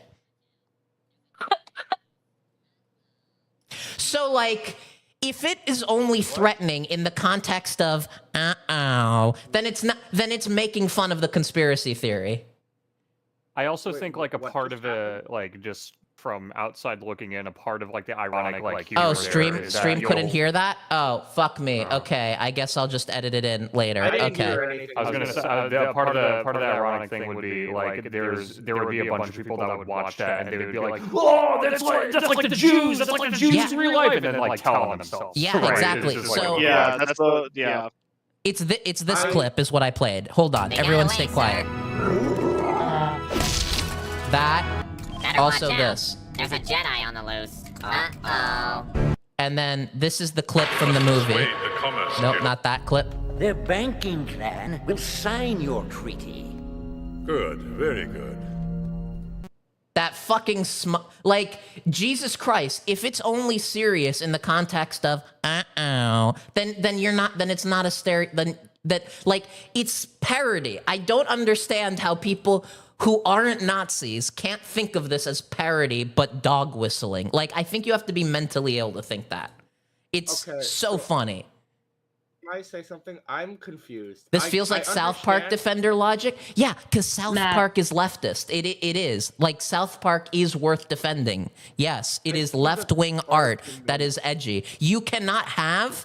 Your coalition agree, will yeah. not succeed if you don't have both the sensitive snowflake, extreme ultra-woke, like, morons, and also the edgy leftists. Your coalition needs both. Otherwise, it's not a political movement. It's a fucking culture. It's a fucking safety group. Nat, before you say anything, please understand. You are asking No, I you have a not seen that question is episode. I right don't now actually is watch like South Park. It's like asking the teacher a question at the end of class when everybody just wants to leave. Trust me. I'm that kid. I'm gonna ask the question. What's the question? Actually, it's not even a question anymore. I just wasn't expecting like that South Park level meta. Isn't it leftist today? Was it not always leftist? Yeah, it's leftist now. They've definitely moved left, like especially with their most recent specials and their last like season that they had. It is definitely moving further left. So like one episode I they didn't know did a whole that. parody. Yeah, one episode they did a whole parody of Andrew Tate. where it was basically examining like toxic masculinity in Oh. general through the lens of Randy Marsh and how he interacts with his kid. They also did another episode on anti-Semitism. They completely, parodied Cupid Yee, Kanye West, as Cupid Yee. And it was an entire like critique against anti-Semitism because that episode came out around when Ye was on Alex Jones. Okay, so Yay. if it's Yeah. leftist now, like then it stands for now. I thought it was always like that, but that's fine. If it's It not wasn't always occasionally, leftist. Look, either they did the way, whole man bear I don't without care what the Hitler. Like, it was argument is very- for I don't care what the argument is for South Park because literally Star Wars' inception was as a leftist project. George Lucas is a communist. He is probably a tanky. So like an actual communist tanky before it was cool. The entire inspiration from Star Wars was, hey, what if we told the movie from the perspective of the Vietnamese in the Vietnam War? That's Star Wars. That's the whole inception of A New Hope. Can Hello? I just say something? I guess like. Oh. My food is here, so I guess I'm gonna now make like Hassan and eat on stream. Really? Yeah, you're really I there. guess I just didn't expect George Lucas to be as edgy, like to do the same thing. You know what I mean? That same multi-level. Everybody is edgy to an extent. I don't care what anybody Yeah, says. based. Everybody like There there's is- this idea. I'm gonna be honest with you. You may look at me. I've made it a point to be as nice as possible to everybody who I've talked to in Progressive Victory.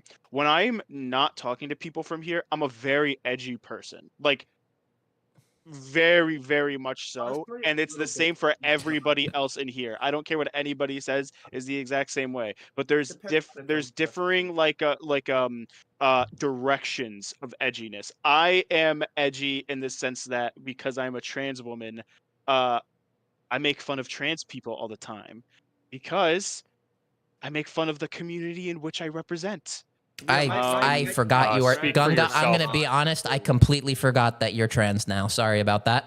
I just completely completely left my brain. I was gonna say, speak for yourself. Anytime I go into my friend groups, I always apologize for my privilege and how being white is so fucked up.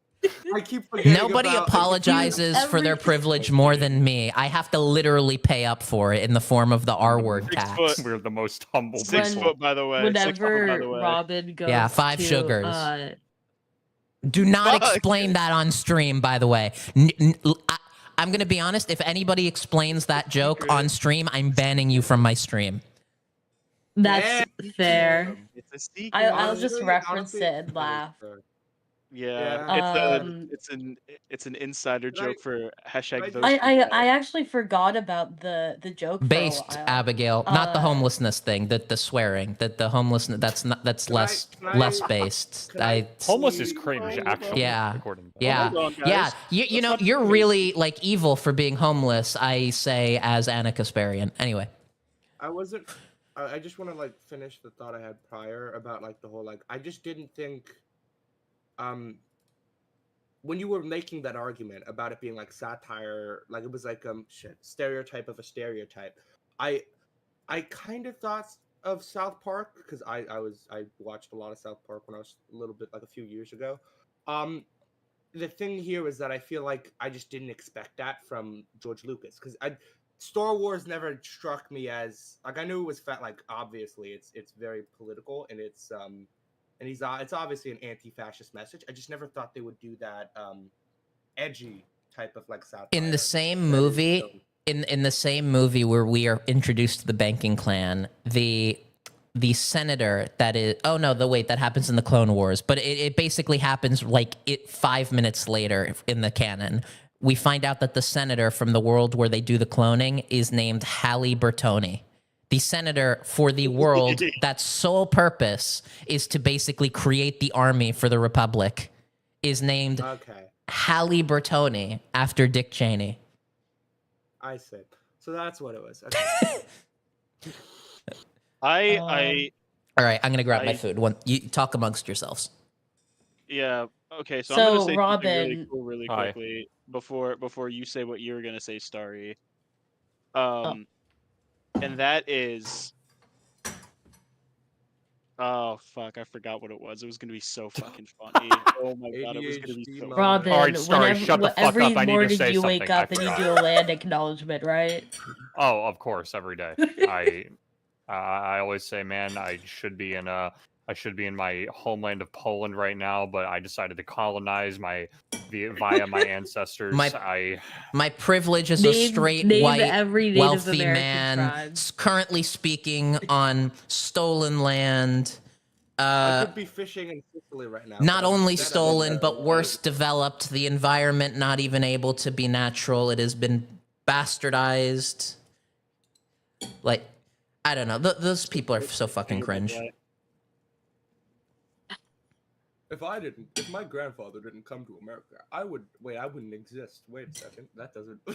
Actually, if my grandfather or my great grandfather didn't come to America, I'd probably be like in a fucking camp because he moved to America right before World War II from Poland. I think it was like a fucking Not by 1930 something like that. Either way, if he'd stuck around, it would have been a timeline would have been a little different for me. I would have been a refugee in Egypt. One of my grandfathers. My white ancestors were the real Americans. They came and they personally oversaw the cultivation of this land. Don't look into that any further. Yeah, now we know where all the money comes from. That's not true, actually. I'm Cuban, but wait, you're Cuban? You didn't know? Like the fifth time I said it to you. No, you've never said. No, you've never said that to me before. Oh wait, I'm Puerto Rican. That makes us mortal enemies. Ban this Fuck motherfucker. You. We don't want your kind out here. That's Gun, You're sorry. gonna, what are you gonna do? You and your people turning Florida leftist.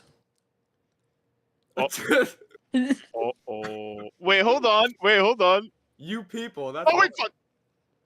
Y'all seen that meme before where it's like the American Mexican and the Mexican Mexican and the American Mexican's like, fuck you, we don't want your kind out here. Yeah. Okay, hold on.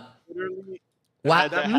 I've needed an excuse to talk about this subject, but Latin people don't get triggered. It doesn't happen, and perfect proof of this is that if a white person ever saw this about Mexicans, they might die. Like, they might die of secondhand privilege.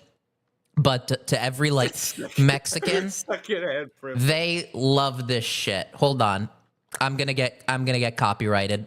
I don't care. It's worth it. My salsa. Dude. I'm gonna get copyrighted. I don't care. I make no money.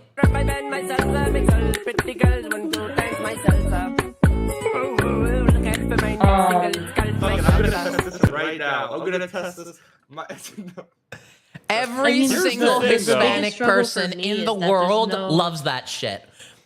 There's no Latinx shit happening in our communities. I promise you. The only thing that triggers Hispanics are other Latino, Hispanics. Latina, and my salsa. Those are the three pronouns. My school is 45%. Why is that low key facts though? 40%. It's true. Hispanic. I know. So I know, like, my fellow students. Trust me, the jokes are insane. They have. It's very much. They do not get insulted by anything. I mean, the true struggle being Sudanese is that there's no racial stereotypes to Oh, there's a few to I can make think fun of. of. I can think of a few. Hold on. Let's give it a minute. Yeah, of course. What are you they? can think What of are a few. they? I'm not saying why that do you shit know on all of stream. them? I'm not saying that shit on stream. Nice try. Why do you know glad them, I'm Benjamin? Italian. That Because sounds so because bad. I knew it would come up talking to you at some point. Italian stereotypes. Wait, Gwendolyn, were you Benjamin able to was hear out it? there searching up Sudanese racial stereotypes so he could No tell me such about thing as them. Italian- Googling it. no I was such thing as inventing them. Italian You think so stereotypes. little of me? Italian truth. You are wrong. No, no such thing as Italian stereotypes. Yeah. Only Italian. Benjamin is literally Oh, the fuck, learning you're right about about that. all other You're world right. cultures so I can be racist but in an accurate way. Yeah, that is me. That's correct. Don't clip that. Just I don't think ask pretty what progressive of you, Dominicans huh? feel Yeah. about Something Haitians. water. Gunga, Something Kong. Something Something, something. They're eating the cats. They're eating the dogs. Yeah, something along those I need to lines. get the I You know soundboard don't what's know back what you up. fucking mean insane? by that. You know what's fucking insane? I remember when my grandfather. Okay, so again, old Puerto Rican Hispanic man. When he first heard that, he genuinely believed that like Dominican people just eat dogs. And, like he thought it was like a culture thing, and I was like, Dominican Nobody people. hates the Hispanics more than other Hispanics. more than the yeah, No, no, it is first so, of it all, is so nobody true. hates the Haitians more than Dominicans. You know, I've been. Yes. You know, my family is also. You know, there's Dominican in my family. Like, I'm not Dominican. My brother is, but Gunga, it's so true. Oh, sorry for it like the Haitian hate in Dominican Republic makes no fucking sense to me, and it's how and it is. I'm putting my finger on it right now. If Dominican Republic ever becomes fascist, it will be purely as a result of them weaponizing the Haiti shit. Yeah, 100%. I actually don't know in like what the historical context behind Dominicans hating Haitians so much is. So if anyone Black could people. enlighten me. They're black. Oh, okay, that makes Oh, sense. shit. That makes sense. That's the reason. What you The actual root of it is that is that like the island was split between the French and the Spanish. You had Santo Domingo Yeah. and Saint Domingue. Those were the two halves. And then basically there was a Haitian slave revolt. It was the first slave revolt ever. It became like a real country. Then they got a little bit revengey, you know, like beheadings, cutting off hands. You know, basically invaded the entire fucking island. It got pretty fucking brutal and bloody. Everybody in a way was at fault. The U.S., the burgeoning Haitians, but that. What do you think's gonna happen when there's a slave revolt? Maybe don't have slaves and maybe they won't revolt. But yeah, Okay, that's the origin I of the should have just animus. I should have just put 2 and 2 together. Yeah, probably. But in my defense, I'm currently running off of 2 hours of sleep. What? I'm doing the awesome challenge where you fix your sleep schedule by like Never doing an works. all-nighter. Never works. It has worked for me a trillion times. That's insane. Oh, I rip. could never For do how that. I long? think I would just. Wait. How long has it been working? For how long will this work though? That's what I meant. Until I fucking die. I can't tell if that's healthy or unhealthy. Oh, let me tell you, it's incredibly unhealthy. I don't fucking. Well, okay, what is one day of no sleep gonna do to me, guys? Don't actually fucking tell me. I already know what the fuck's gonna happen. Rhetorical question be like. It's like, okay, people smoke cigarettes because, like, okay, they know they're gonna die, right? Like, okay, who cares, right? Like, Everyone fuck. knows. I Smoking know. cigarettes is cool. Pulling a 24-hour all-nighter is also cool. Like, sometimes cool things are bad for you. I don't think that's cool, Gunga. Well, there's a reason they call me cool. Gunga. Yeah. Real. Yeah, but the thing you said about Italian treats, Gunga, is so true. Of course it's true. I'm Puerto Rican and Italian. I would know about stereotypes. I don't know much about Italy. I have heard it's a Black African nation, but I don't know from where. Somewhat. Wait, what? There is honestly, the ethnicity is a lot more varied in Italy than a lot of other European nations, mainly because it's by the Mediterranean. Sicily, I think, I don't know, my grandfather's from Sicily. He is a lot darker. Oh, I actually remembered another thing. Italy, like, uniquely hates immigrants and refugees. Yeah, they also hate Sicilians themselves. I was actually just about to say, Matt, so your grandfather's not actually Italian. Oh no! There's stories when my grandfather was fucking crazy, bro. He played the saxophone, so he was in a band, and like multiple times in Italy he would play for like the mafia and shit. Like it was like crazy, bro. He Yawn. I could have done the same thing. Yeah, no. My grandfather was badass. Not really. He just played for the mafia, but like still, not for the mafia, just for some mafia weddings or stuff. Not. He wasn't like directly employed by the mafia. Just sometimes. So he wasn't cool. I'm gonna switch Okay, while I eat. no. While You I can't say my grandfather. while I isn't cool. eat, I'm gonna switch to doing That's some my React streamer shit. So you're going. Are you going to pull an XQC? Oh, no. yeah, I am, and we're finally going to talk a little bit about Jenk. No, that's going to involve too much talking. I need slightly less talking with my React stuff. The funny video. Ooh, Wait, you can should watch. Can you watch the funny one? The one you talked You should about? watch the Legal Eagle. I'm suing Honey. Legal Eagle's kind of. That is also probably going to require a lot more talking than I want to do while eating. Hold Or on. you could watch a video of the new Congress being sworn in. I saw the Ben. You should watch that. You know that one you were talking about with with Shank, the guy of the keys guy, and oh, that's good. That's good. Season. I really want to see that. That is excellent call. I mean, we could always just find like something that we're all autistic about. That's no, absolutely not. I cannot control the stream. Hold on. Morgan My Allen Lippman. All right. Mouthpiece. Here we go. Okay, this is a clip. Let's see if I can find the full. Fuck you. We Fuck could you, get a Bing. Vosh video. No. No, you didn't make a video on this, right? No. You can come back to stream. I'm not carrying. Me and my 4 followers will not carry that man's career any longer. Gwen says, Benjamin, the fuck are you doing on Microsoft Edge? That is honestly such a good question. I have to fix it. Why are you? Because I just literally wiped my entire computer to reset it, so I haven't gone back. Although to be fair, I was on Microsoft Edge before. I wish Safari was available. By the way, Piers Morgan, if by any reason you watch this, which you won't, but if you do, for the love of God, please get Sam Cedar and Jenk on the same panel. I know you don't tell people who's on the panel. Please fucking do that for your own content. I have a question. That'd be really fun to watch. Let me guess. Here we go. Was it because of the parental lock that you reset in your computer? Yes.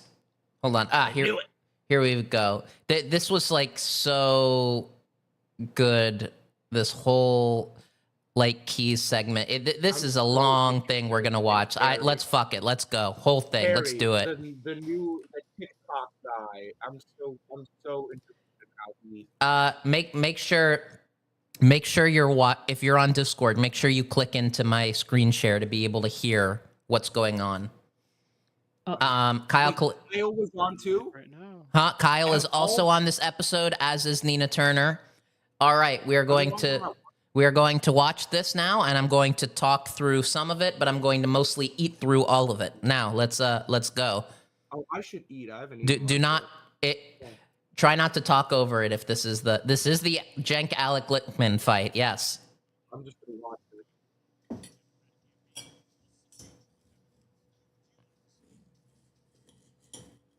Oh my god, he has the alpha red cut. Based.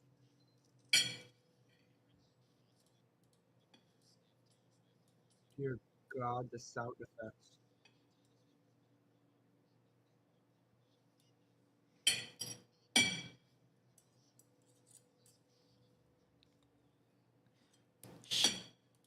Shit, you can't hear it. You're right. God damn it. Hold on. Let me fix that. Oh yeah, the stream. Harry, I kind of like Harry, but at the same time, I do know, like, he was a big defender of Biden before. I think I don't like that he seems to just be a Democratic mouthpiece. He met Biden too. I'm pretty sure he's just. I'm actually curious. Did he get funding from Congress? I don't know this guy, so I'm judging him entirely by his appearance. Minus points for the LED room. He's a TikToker. and so that's you got it. LED probably, as you know. Okay. I would normally minus points for the alpha red cut, but he looks incredibly bisexual. Okay. So Why is Trump so hard to pull? Let's start here. I did. I went on Fox News 10 days before with Brian Kilby and said I think he's going to win big. But actually, most people thought we'd be incredibly tight and it could go either way and so on. But it wasn't that at all. Why do you think Trump is so difficult to poll? Which is clearly the conclusion I would draw from this. Well, you know, I am forthrightly willing to admit I missed this election. I still think I actually had 10 out of 10 before. I think I was right about 2000, but we're not here to litigate that. I still think it's a pretty good record. Now, I think two things are operating here. Number one, real record. I was incredibly critical at the time of the spineless, cowardly Democrats openly and viciously trashing their elected president and their elected nominee right out there in the open. I have never seen like a that high school before, science and I've teacher. studied American politics since He looks the like a high founding, school and science that substitute. tainted What do you mean? any nominee. And they're now taking No, look. responsibility for that. They're blaming everybody. Physics or chemistry? Neither. Paul. No. Like he is the rapey psychology elective teacher. That's what he is. I'm just gonna say this. I predict something. Can I throw out a Harry is gonna agree? I think he's gonna agree because he was a big defender of Biden.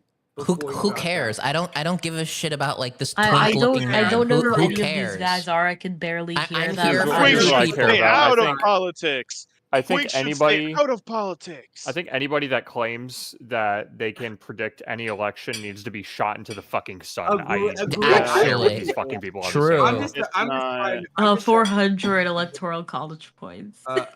Because I think I got his psychology down. Yeah, I what think I idiot know said Harry. that? He wouldn't have a job. Else. Until they look in the mirror, the Democratic Party is going to be in trouble. Secondly, why did my keys miss? Because my keys are based upon the proposition that a pragmatic, rational electorate decides whether or not the White House party is governed well enough. See, that's to where get you're 4 more wrong years. again, That because was the American exploded public this is just time not. by How do you determine a that new wave we're in a of global election? disinformation that we've never seen before, in addition to the usual sources of disinformation. We had a huge change this time, a 300 billionaire, a guy who's richer than most countries of the world, who controls X, spreading vast disinformation. I hate that he's According to undermining that reports, argument by billions upon using it to billions defend of viewers himself. saw It's his true, but disinformation. he People shouldn't have be a saying it. completely distorted And it's view also of the because economy. he's not been around since like fucking Inflation is 2016 going when up. you Trump down was on running that, to though. begin with. You How say that was Elon Musk unorthodox. spreading disinformation. Like what? We're living Yes, in he is unprecedented spreading times. vast disinformation that's sunk in. It's like, yeah, even fucking people thank who you. think their I'm glad to own see that you're awake from financial your coma. situation is pretty good. Think inflation is going up when it's been cut by 75%. That unemployment Yeah, but it's still is inflation. a near high when it's it's still inflation, near Professor. a low. On that point, see, it's interesting. You would say that's disinformation. Oh But the god, I point hate is that Pierce. inflation I can't watch is this still shit not because zero. like why the Therefore, fuck does prices he are always still cut going off? up. Therefore, The people. only way you get inflation to zero is with a recession. Yeah, but here's my point. Obviously. Here's my point. Yeah, but here's my point. Democrats kept telling the American people rather arrogantly, I thought, the economy's in really good shape. Watch how he Meanwhile, talks to Is Trump he before he's British? prepared to this, by the way. In other Yes, words, yes. prices have continued. Oh, that's to why go he's up like and Up that. and up, albeit he's not a at the lawyer. same rate they were going up. But if it wasn't zero, and it wasn't, it was like 2.5% or whatever by the end, that is still inflation. So it's not disinformation to say The only way Americans are you still get it to suffering inflation. zero is a recession, is deflation. That's ridiculous.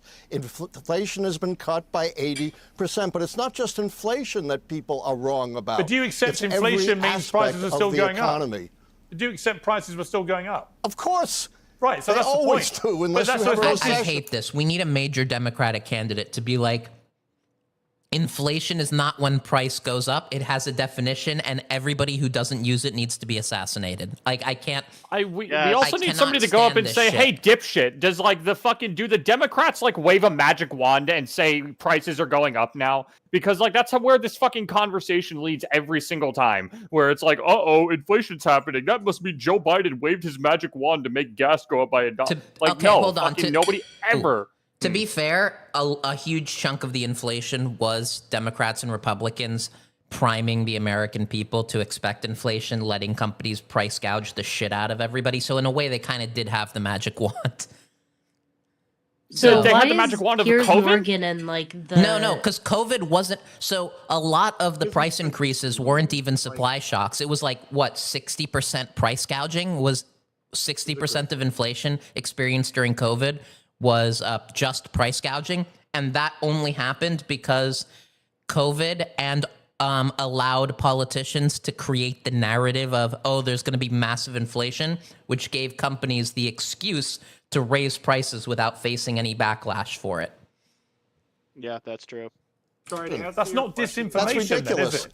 By Elon Musk, And it's that isn't disinformation about every other aspect of the economy as well. Disinformation about undocumented immigrants, like they're the bloodthirsty killers. They are the most law-abiding segment of our society. According to numerous studies, including by the Libertarian Cato Institute, they commit crimes, including violent crimes, less than half of that of Native Americans. And they don't... It's true, but this is such a stupid argument because to the racist, the problem isn't that immigrants are here doing crimes. It's that they're here and can do crimes. Not that they do, but that they have the opportunity to do them. No. That's the I problem. think it's just. I think the problem isn't that they're here and can do crimes. I think the problem is that they're here. No, it's that they're here, but treated equally. They have the same freedoms to be able to do the crime. But also to the racist, they themselves aren't racist. So the excuse is going to be, here are all these immigrants committing all these crimes. Here's like this one headline. What's the fucking one chick that the Republicans keep talking about that was like shot by an immigrant or whatever the fuck? Or like not even like an immigrant, just like somebody that like crossed the border or whatever. They'll just like keep pointing to like these like one-off instances of like, see guys, this immigrant did a crime. See, this is why we need to get him the fuck out. Like that's like, to the racist, they aren't going to be like they can say enough to where they aren't racist themselves. Yeah. And that you're being a snowflake for calling them a racist. It's not about crime. It's that they're treated normal. It's that they're not treated differently just based on their immigration status, that they're not more policed or more surveilled. That's the problem. That they're basically being insecure about their own status. Oh, I'm an American, but this non-American gets to be treated the same or better than I'm treated. And that's the root of it. So basically being like, but they are better than you is the worst fucking response you could have to that insecurity. So it's just jealousy and insecurity. Anyway, can I answer Starry's question like out loud? I think the reason Piers Morgan is getting these people on is because he's kind of. Oh, no. Let me finish what I was thinking. Because I keep getting distracted by the fact that Piers Morgan and the guy standing next to him are basically wearing the same thing. That's all I can think. It's all I can think about. Let's keep the useless crosstalk to let's keep it on like an actual topic. Okay. Don't drain our economy. They are the mainstay of the agricultural, construction, personal service, hospitality industries. Studies show you will drive the economy into a recession if you go through large-scale deportation of immigrants, and you will sweep huge numbers of U.S. citizens because all the databases used to identify undocumented immigrants are fundamentally flawed. You can't have a pragmatic electorate under these conditions, and the mainstream media is utterly feeble. It spends 20 times more time on meaningless polls within the margin of error than it does telling truth to power and indicating the consequences of this election. But it is okay. I'm going to come to billionaires. Okay, I'm going to come to Cheng. I mean, Cheng, the biggest deporter in American presidential history was Barack Obama, who deported over 3 million people. This idea that Trump is going to become some outlier in terms of mass deportation. The great mass deporter was actually a Democrat president, Obama, by a long way, by the way. So this idea of like disinformation, I think some of it was disinformation, but it's, I think the idea that this election was only won through right-wing disinformation, I'm afraid, I view that as a total delusion by the Democrats. Again. Yeah, I totally agree with you. I'm sorry, but I totally disagree with Juan and Professor Lichtman. Don't blame the voters. I think, look, we could get into this discussion, but Juan, I think you're blaming the voters. I think that's a terrible idea. And look, I debated Professor Lichtman before. I told him his theories about the keys were absurd. I was right. He was wrong. I said he'd lose his keys. No, you were Couldn't not find right, them and before I the was election. not wrong. And that's a cheap shot, and I won't stand for it. Well, who won, brother? You should not be taking cheap shots at me. Who won? You live in a total Don't make it world of personal. denial. I read your own followers' comments, and they all trashed you, every one of them, and supported me. So quiet with your personal attacks. Come find. By the way, if you're wondering why I'm loyal to Cenk, it's shit like this. It's because, A, he's always been really good to me. But on top of that, years and years and years of him just acting this based. And also, like, he's also always been a little bit stupid with some things. He's never been the best on unions. Like, he's never been the best on a lot of issues. He's always been really slow to adopt some things. He's always said that he'll be happy when he's considered conservative in the country, and I would love to throw that back at him next time I get a chance. So, but I also just don't like Lichtman. I do think this turn of going with Charlie Kirk is very not good, though. I don't know about Cenk. From what I've seen of his tweets, he seems a little.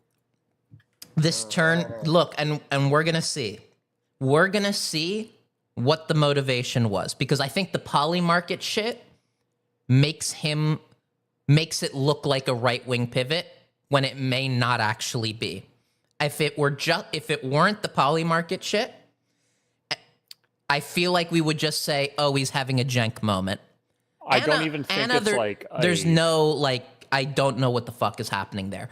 But we are about to see, by March, we will know for sure if it's a grift or not. We'll know, because why? Because we'll see. I don't think because it's we'll like see a the right wing react to shift. Trump. I think it's it's like he's being very much a useful idiot for a lot of these people on the right when he's like trying to come together. He's like, yeah, left populism is like we have to come together. We both have to be populist. We all hate Dick Cheney, right? Yeah, we all hate Mitch McConnell, right? He would never ask in front of that crowd how they feel about AOC. There's no shot in fucking hell that he would ever do that, because he understands populism on the right is fundamentally different than the populism that we kind of go for. I think Kyle hit it nail on the head when he said they flipped. That Kyle was the sort of like third party, edgy, like anti-democrat, like never like the anti-vote blue no matter who like thing, and Cenk was always the vote blue no matter who guy. And I think they did flip. And I think part of the reason they flipped is because Cenk was, it wasn't just like he was on the team of the people that the Dems were going after. He was the person they were attacking. I think that was a big part of like why Cenk started flipping. But we're about to see, like we will know very soon who is honest and who isn't at TYT.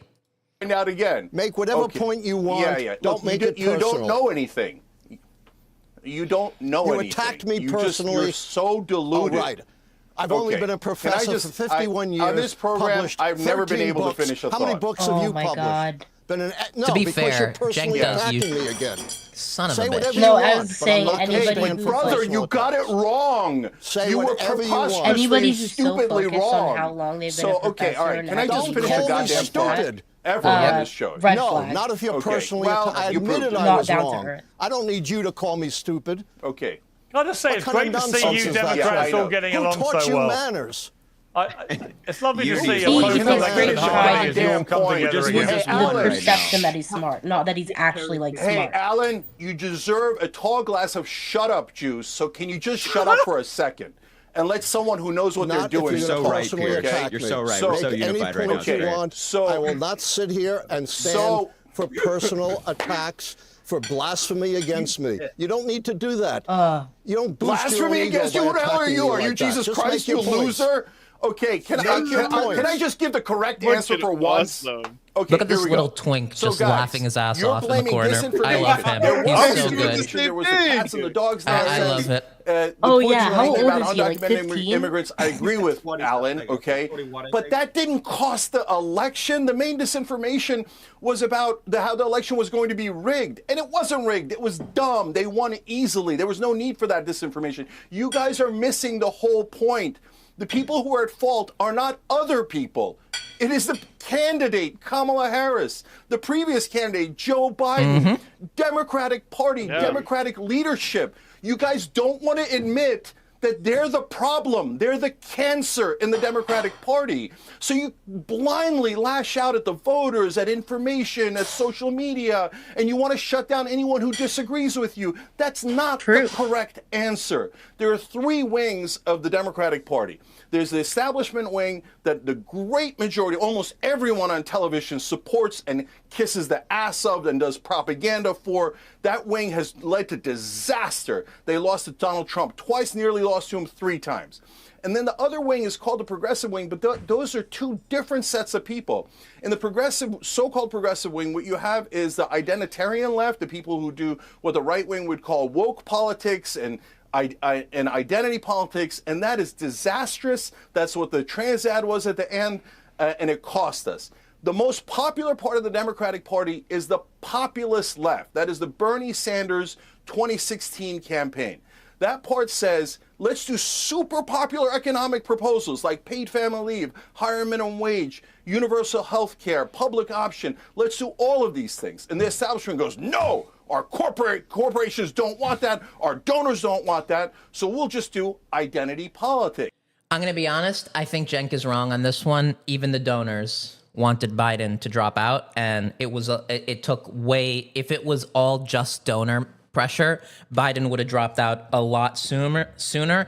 And I promise you, Kamala would not have been the fucking candidate.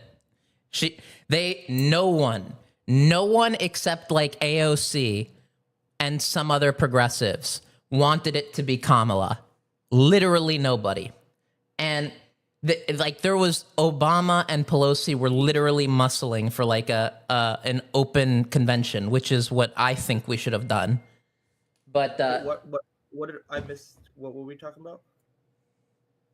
Are you watching? Like, do you have sorry, ear? I had to leave to do something. I do have ears, Ben. I am not earless. Okay. And Here's maybe a identity question. politics will unite the left. What's your question? Do you think that in the time frame that Biden dropped out and Kamala was endorsed by Biden, do we think like an open convention would have meant success and would have beaten Trump?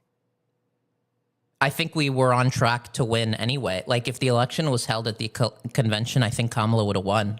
I think Kamala fucked her own messaging. But from an open convention standpoint, absolutely. It means more press coverage for the Democrats. Democrats do well when they're the ones in the spotlight. And, like, here's the crazy thing. You want to know why Trump probably won? And it's because the Democrats got quiet. They stopped being in the media. They basically went dark. Like... Yeah, no, true. Because when Kamala, like, when all of the media was After the focused on, like, convention, okay, dark. Kamala, yeah. As soon as the convention finished, Democrats stopped like pushing, especially like even on social media, you could see. But right before the convention, the social media accounts were going off on like trying to make a shit ton of memes. Kamala was like going. They tried to let the media like take over the narrative. Like, they just wanted to be like, oh, we're just not going to take the spotlight. Media's attacking Trump. We'll just sit this one out. No, they should have been the ones leading the attacks. Yes, they trusted the media too much, which obviously we know the media is very No, biased it's towards not even ratings. just It's not trusting the media. The media did fine. They did what they were supposed to. They reported the news biasedly, but enough. It's not the media's job to inform people on which candidate to vote for. It's the candidate's job. The candidate has to give media something to work with. Okay. I see. I mean, we can all agree that the media was obviously biased towards the right way. Yeah. I feel. The media can be biased, but like the Democrats should have if the acted. Democrats are really boring, the Democrats are boring. Like, Yeah. I don't think, like, obviously the media being biased is bad, but this focus on like, oh, but the media was biased towards Although I'm Trump, but not the saying- media was I'm not biased by the focusing on Democrats. Like, even just like trying to make that like a big deal, I think actually actively harms us, though. Yeah. I don't think it's something that we should be focusing on, like, literally, maybe a little bit, but Whenever we not say the media, what are we talking about? Corporate media. Yeah, like like yeah, corporate CNN, media. NBC. CNN, Fox MSNBC, News, not Fox, not Fox. CNN, Oh. MSNBC, New York Times, Washington Post. Fox News not like the biggest example though It is of like direct what Republican conservatives claim that like the mainstream media does. Yes. With, like Fox It's News projection. being like the most.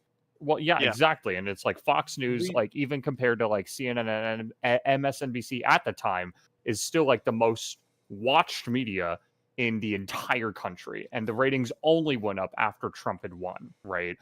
And no matter what, no matter who the candidate was, whether it was Kamala or anybody else, Fox News would have had just like a 24/7 fucking coverage of how dog shit the candidate is, how they're just like open border, like no matter what, the messaging for the Republican side would have been the same. Yeah. Right?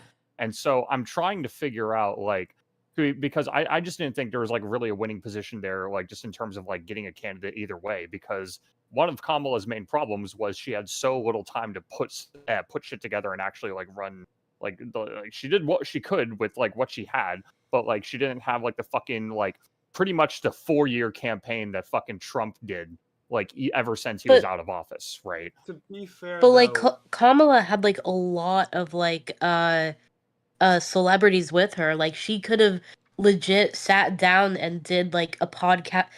She could have done a podcast with Beyonce. Like she could have done it like more. It's not that it wouldn't have even worked. It's that she just did not meet. She did a lot of rallies. She did rallies, but when she did the rally, she wasn't applying pressure. She wasn't an attention getter. She was worried about being like called like a loud uppity woman, and like she needed to be an attention getter. She needed to grab the media's attention the way Trump does. She needed to borrow a term, grab the media by the pussy. Like that's actually what she needed to do. You want the narrative on your side? Do it your fucking self. Nothing felt sincere, true, because she doesn't believe in anything. I mean, but even still, like the fucking left-wing media, like whenever the vice presidential debate happened, there was the question lodged at Tim Walz about why he lied about the specific year, specific month that he was in China, and like really fucking drilling down on that shit. Meanwhile, the question to JD Vance about would you have certified the last election, and him just like outright not answering the question, and saying that he would have rocked with Trump anyway. There is very clear like just difference in how no matter who it would have been, there's going to be a very clear difference in how you were treated just based on being on the Democratic The side. media picks whatever story is hot, and the candidates determine which story is hot. That is how this works, and the media and Democrats don't understand this. And you know what? They refuse to be confrontational, but Tim Walz should have just started making fun of the fucking reporter for asking that damn question. 100%. But I think we can recognize that the media is not in our favor, but also still be like, yeah, no, the Democrats should have fucking, done more to Again, actually... I understand what you're trying to get to, but I'm more so just saying that it's just like it's no use, I guess.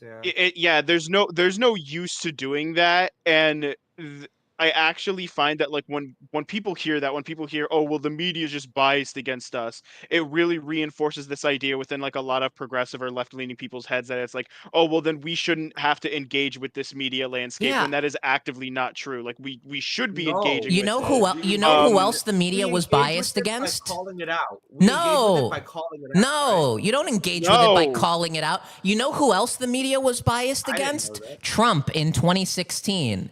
You want to know what he did? He didn't bitch about, well, he did, but it was done tactically. I hard disagree with that. With What CNN the just like running, no, CNN Yeah, just it was like running the attacking him the full whole fucking time. rallies, just like Yeah, free because he made- airtime, just letting him get that shit. Yeah, That's because not he was biased against Trump. ridiculous.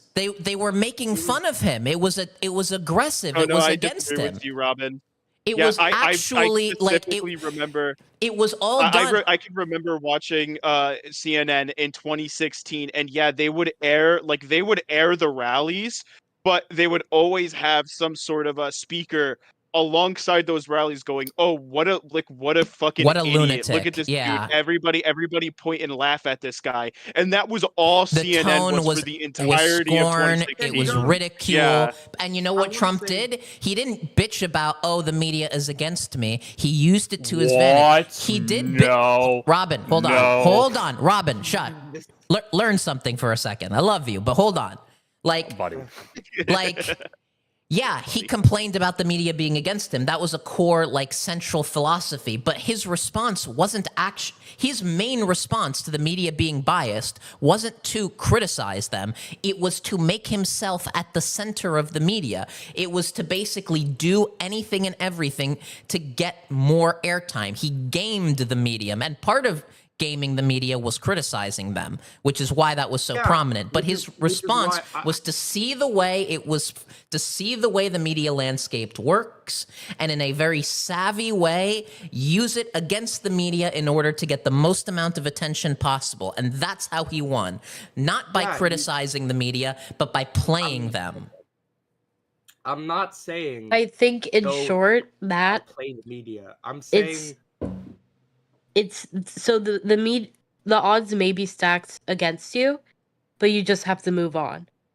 I know you just have to win anyways. Like I'm aware of that, which is why I'm saying, like when you said when you were talking about Tim Walz and how he should have made fun of the reporter, isn't that calling them out? Yes. No. Yes. Yeah. It is calling them out. It is primarily using the media, using the flaws of the media to your advantage primarily, and secondarily, it is calling them out because that is the mechanism to do that in that situation. Calling them out was one of the things I was thinking of, but yes, I was more so thinking, okay, you can call them out. Making fun of them was the next thing I would have said. When the deck is stacked against you, there is still a way to win, and you better be damn sure you're aligning yourself with the highest probability that possible for you to win. You don't complain about the deck stacked against you for the sake of complaining about the deck being stacked against you. You do what needs to be done to win anyway, and a lot of the times with the media, it also does mean complaining that the deck is stacked against you. I feel like Democrats are in such a position right now that if they just start complaining and going like, "Oh well, one of the reasons that we lost in 2024 was because the media was so biased against us," this is only We're gonna going lose to harder. make the voter base. Yeah, the voter base is only going to end up hating us even more because people are going to be like, okay, yeah, number one, it's also not people true who in are this left case. leaning. It's not true in this case, but people who are on the left side of the party are going to go, oh, the party didn't learn anything, and then people on the right are going to go, oh, just what a bunch of crybabies. Yeah, the media was biased, but that is certainly not the reason why Kamala lost. It is entirely her fault. It's such a non-issue. Yeah, it's like Gaza. It's like, yeah, that was a big fuck up, but it's also not why Kamala lost. Didn't help, but... Yeah.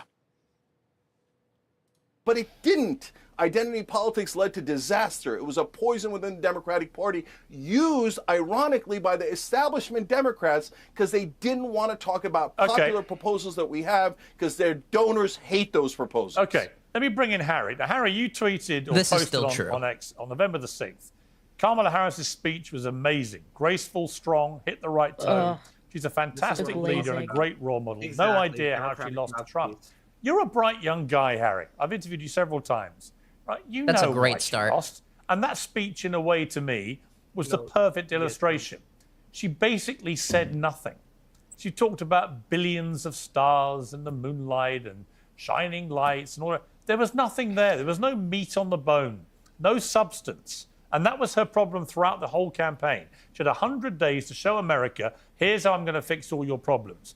Instead, she did the Hillary Clinton playbook. After promising us joy and sunshine, immediately pivoted to Trump's a Nazi. They're all fascists. They're all disgusting. And by the way, here are all my rich, famous entertainment friends who are all going to surround themselves on me on stages. Didn't work for Hillary. Didn't work for Kamala. And at some point, young guys like you who are the future of the Democrat Party, you've got to wake up and smell the cappuccino. You need a candidate that can resonate. I mean, Chenk's right. The Democrat candidate who has most resonated with the public was Bernie Sanders, right? You'd have done better with him running in this election. I love how this is like getting like major time. Well, I think that since the election happened and sitting with it for a couple weeks, I know why Kamala Harris lost. You know, I think that what I said was premature. And I think it's a combination of what all the gentlemen around me are saying. I think it's like a middle ground in life, which I think is often the case, which is I think Professor Lichtman is right that it was a lot of disinformation pushed by a lot of bad actors in the right wing. But I think that Cenk and the gentleman beside me hang on, Harry, there was disinformation from the left as well. When you keep calling him a Nazi... But Piers, it's not to hang the on, same... Okay, hold when on. you keep calling Donald Trump a Nazi and a fascist and all these things, and his supporters Nazi Piers, sympathizers... so close. All that is total disinformation. Because he hasn't murdered 12 million people. He's not going to. And by the way, you all know that. So the disinformation is on both sides. I disagree. I disagree with calling Donald Trump a Nazi or calling him Hitler. Fucking but God. I want to be clear that it was his own former advisors who called him that and likened him to Hitler. Kamala Harris never got on a stage and said, "Oh yeah, Trump's Hitler now." You know what? I can't. I can't. We're not doing. Back to gaming. I can't. I forgot. I forgot. Did you finish eating? I did. Harry We're playing the new Trackmania campaign. Okay. Also, can I just say, I felt like I was getting what I was saying was like getting misrepresented. I agreed with you guys. I just wasn't saying the nuance of like what I was. You know what I mean? Okay. I was saying. Okay. Yeah. Holy shit. Whenever I bring up twinks, I always gotta say there's two types of twinks. There are cool twinks, and then there are just evil twinks. And you know, we saw the evil twink right there. Wait, on stage. hold on. Dark twig. Hold on. Dose stabs. How can I be a Nazi? I don't control the trains of the flow of commerce. I really hope that's a joke. I hope that's a joke. Because wait, what? Yeah, might be because Piers Morgan was saying like, "Oh, that's a Barbie quote." Okay, Trump thank God. I don't remember the Barbie movie. Also, I think that they were bringing up that joke in response to what Piers Morgan said, because Piers Morgan was like, "Oh, how could Trump be a Nazi? He didn't kill 12 million people." And it's like, "Oh, you are just an idiot. Nobody are actually just a fucking idiot." Nobody knows nobody ever talks about like what the actual like ideology of the Nazi party, like literally, like it's only talks about the Holocaust. Why did they want to do the Holocaust? What was the reason? Did they just hate Jews? Well, yeah, but like what reasons did they give? Yeah, like Piers Morgan is right wing, right? Piers Morgan is a hacksuck where he will say, "I'm not a Republican," and then run defense for every Republican that's on the show. Oh, I see. So he's like a fake, like, I do my own research. Center right, yeah. Center right, probably grifter. Been pretty good on Gaza, though, so I don't know why, like, I don't know what, maybe it's just so that he gets, like, that group, he's appealing just enough to be able to get the pro-Gaza people willing to come on his show. But other than that, I don't see any financial motivation for his takes on Gaza to be anything other than a liability for him. So I don't think he's completely a grifter, at least not anymore. No, I don't think Piers Morgan has always fit into this really weird category for me because there's always been some takes where he's given, or just the fact that like he'll always say, oh, you know, I'm not a Republican, I'm not right, but will always just go to bat for right-wing policy or right-wing positions. Really does make me believe, like, along the lines like, oh, so you really have like no issues with the right, or a lot of this stuff that you're defending is just like, I don't know, you give off a lot of grifter vibes. The vibes are a little off, but at the same time, like,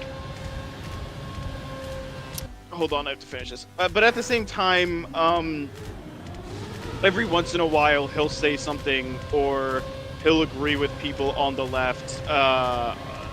Specifically in this case, we're talking about Gaza. To which I'm kind of like, well, maybe you're not a total grifter. I don't know what your vibe is. Like, I don't know what you are. You're such an enigma. I think there's an easy way to put it. Piers Morgan is like, for the show, he's just like a clout shark, right? Where he gets like all these like big names in all these different spheres to come together and talk about shit, which is inherently entertaining. The whole reason that we were watching it to begin with is because Jank was on there arguing with like, the fucking Keys guy. Yeah. Piers Morgan ideologically is like a hack fuck, right? Because like whenever he gets all these people together, he will always like come to bat for Republicans and their positions, like Trump in particular, right? Which just makes it like it makes him like a very shit moderator on like a very like potentially like a good like just like again cloud farming show, just like bringing people together, right? But I think like that's like first and foremost his like priority is getting an entertaining show out, which he can, but again, like he's just like held back by his hack fuck ideology. That just makes it where it's like, oh. I think he also likes making the people he has on look almost stupid, especially if they're Democrats. Well, who doesn't? And well, true. If the best thing to do whenever you have anybody from, like, you're talking to anybody from any opposition, you just make them look stupid. You're right. Since again, like Robin said, he's like a Republican hack fuck.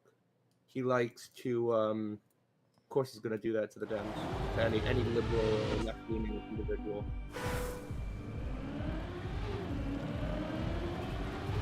You know, it's really annoying when I want to end stream, but I remember that I have to go 4 hours for the algorithm to be nice to me.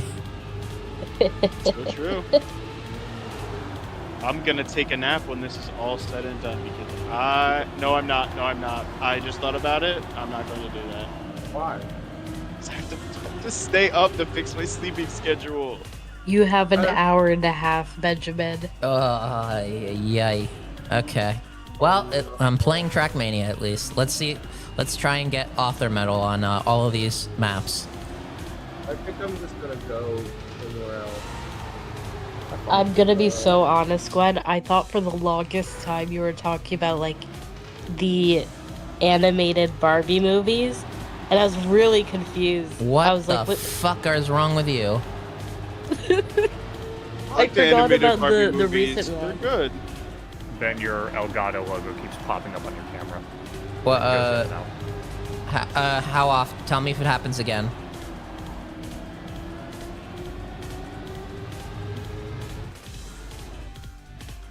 You know, speaking of movies, I actually really want to go see Nosferatu. It was doing it like frequently, like a second ago.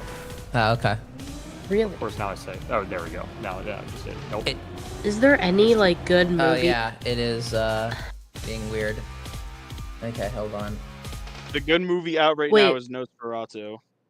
I need to know because I was watching Wicked on a pirating website, and I think it was at like the end of Popular or something where the entire screen went pink, and I couldn't tell if that was because I was on a pirating website or if like that's just how it is. But then like I was watching clips of it, and I saw in the final edit they did make the entire screen pink, which is so ugly. I actually don't understand why people think Wicked looks good. It does not look good. I don't understand why No, people Wicked think that did not movie is look good. It's a bad movie. Yeah, I like when that movie first came out, everybody was like, "Oh, let's go see it, let's go see it," and I was like, "Nah, I don't want to watch that slop ass movie. It's so obviously just trash slop." And everybody was like, "What? Talking about it's Wicked? It has to be good." I hate you. No, I Do I have they hate some theater never kids in do chat? good musical movies. In the People were Heights. making fun In of the the Heights lighting. is a good True. one. In the Heights is good. I I will okay, defend that yeah, one. maybe, that. but also, it was so obvious that Wicked was just a cash grab movie because the whole thing was like all of the marketing that I saw about it was like, look at these popular actors that we recruited or whatever the fuck. Yeah, there was no that soul to we the got for the movie. Yeah. And like the very first scene, that set was so. It would have been I would have rather seen that set in theater because in theater it would look like appropriate. Yeah, it's not a good movie. Joker 2 was peak musical. Yeah, sure. Okay, we'll pretend that. Also, during the songs they had so many asides. Oh my god. Just sing the song. That I don't mind. I'm okay with them integrating the song differently. It just like it doesn't feel like they're committing. It feels like they're trying to not commit with the songs by having the asides. Well, it's because they can't change the songs. So you have to keep telling the story in a translated way. That I don't have a problem with that.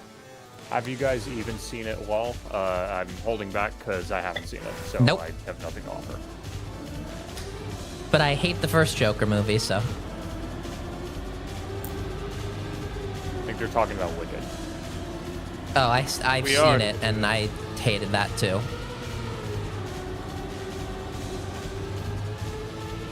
Tangentially related, I feel like if I ever see Benjamin in real life, he's going to like lock me in a room and force me to watch like Star Wars and like Carlin and whatnot. It's a good thing I live in Jersey and you live in Florida. Fuck. Yep. Maybe next campus and convention. Yeah.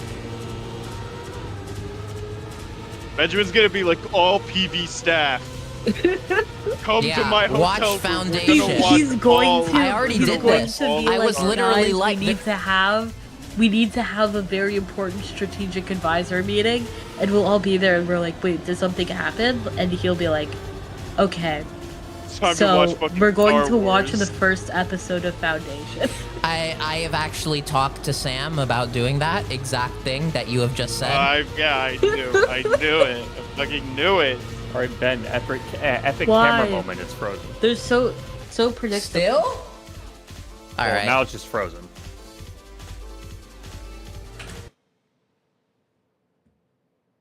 Actually, I was just about to say your stream looked fine to me. The stream is fine, but his camera's frozen. Oh, I'm sorry. Yeah, I'm not paying attention. I'm playing Sonic Mania on the side here.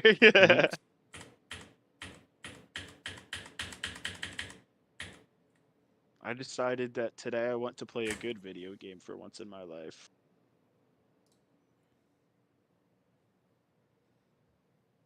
But what is going on here? Man, it's a good thing I'm not a streamer. Oh, 'cause I'll if you die. force me to watch Star Wars, I'm gonna make you watch Okay, this should work now. Monster High, the old Monster High All right. movies. I watched through My Little Pony the Okay. entirety of it. I actually don't think My Little Pony is bad. I actually quite enjoy All it. right. See? What? Star I was Wars actually sucks, recently Devin. talking Okay. about My Little I Pony hate with all my of you. sister, and like she brings up an excellent point, which is the unicorns are an oppressor class over the Earth ponies. Yeah. Yeah. The Earth ponies are like, oh yeah, What you the can't fuck fly, am I you don't have an listening to? aptitude for magic. Like, What yeah, the actual fuck? You're made for manual labor. While we're made for magic and we get to live in the royal castles and everything. Yeah. So Like, pretty holy much shit. like when you're watching the show, you notice that like in like with like the capital, there's a bunch of these like aristocratic like unicorn characters, but then when you go out and you actually go out to the sticks, that's where all the earth ponies are. They like are all the farmers, and they just have to like go along with all of this. And another thing too, so I was thinking, why make Princess Twilight like the princess of like friendship? Like, who gives? All right, like, who I'm gives a gonna crap? nerf this topic now. We're done. We're done. My This- Little Applejack Pony vote is for as Trump, just yes or no? Real quick, Yes. let me finish. No, My Little this Pony topic is as concluded. No. confirmed. So the reason why This topic she has became concluded. the princess Hold of friendship on. is Wait. because of the discrimination. She is like the DEI princess. Okay, that's taking care of that. Just Okay, but like, why is that low-key facts though? we're just not gonna continue with this topic. Okay, let's talk about something more entertaining, like Gaza. Okay. Or like how Entertaining your is camera one way to fucks put up. it. I can't believe that he doesn't want to talk about My Little Pony. What is going on? All right. Benjamin, you want to talk about Star Wars so much, huh? You won't talk about My Little Pony? Yeah. Okay. Let's compromise and talk about Sonic the Hedgehog. I think we're gonna have to compromise and end stream because I need to figure out what's going on with my camera. So it was a nice stream, everybody. I hope you all enjoyed it. I'm going to go figure out my camera and then relax. I guess the algorithm will just have to make me suffer then. Another stream. All right, I will be back tomorrow at 1. We will be talking about things, and I will see you soon.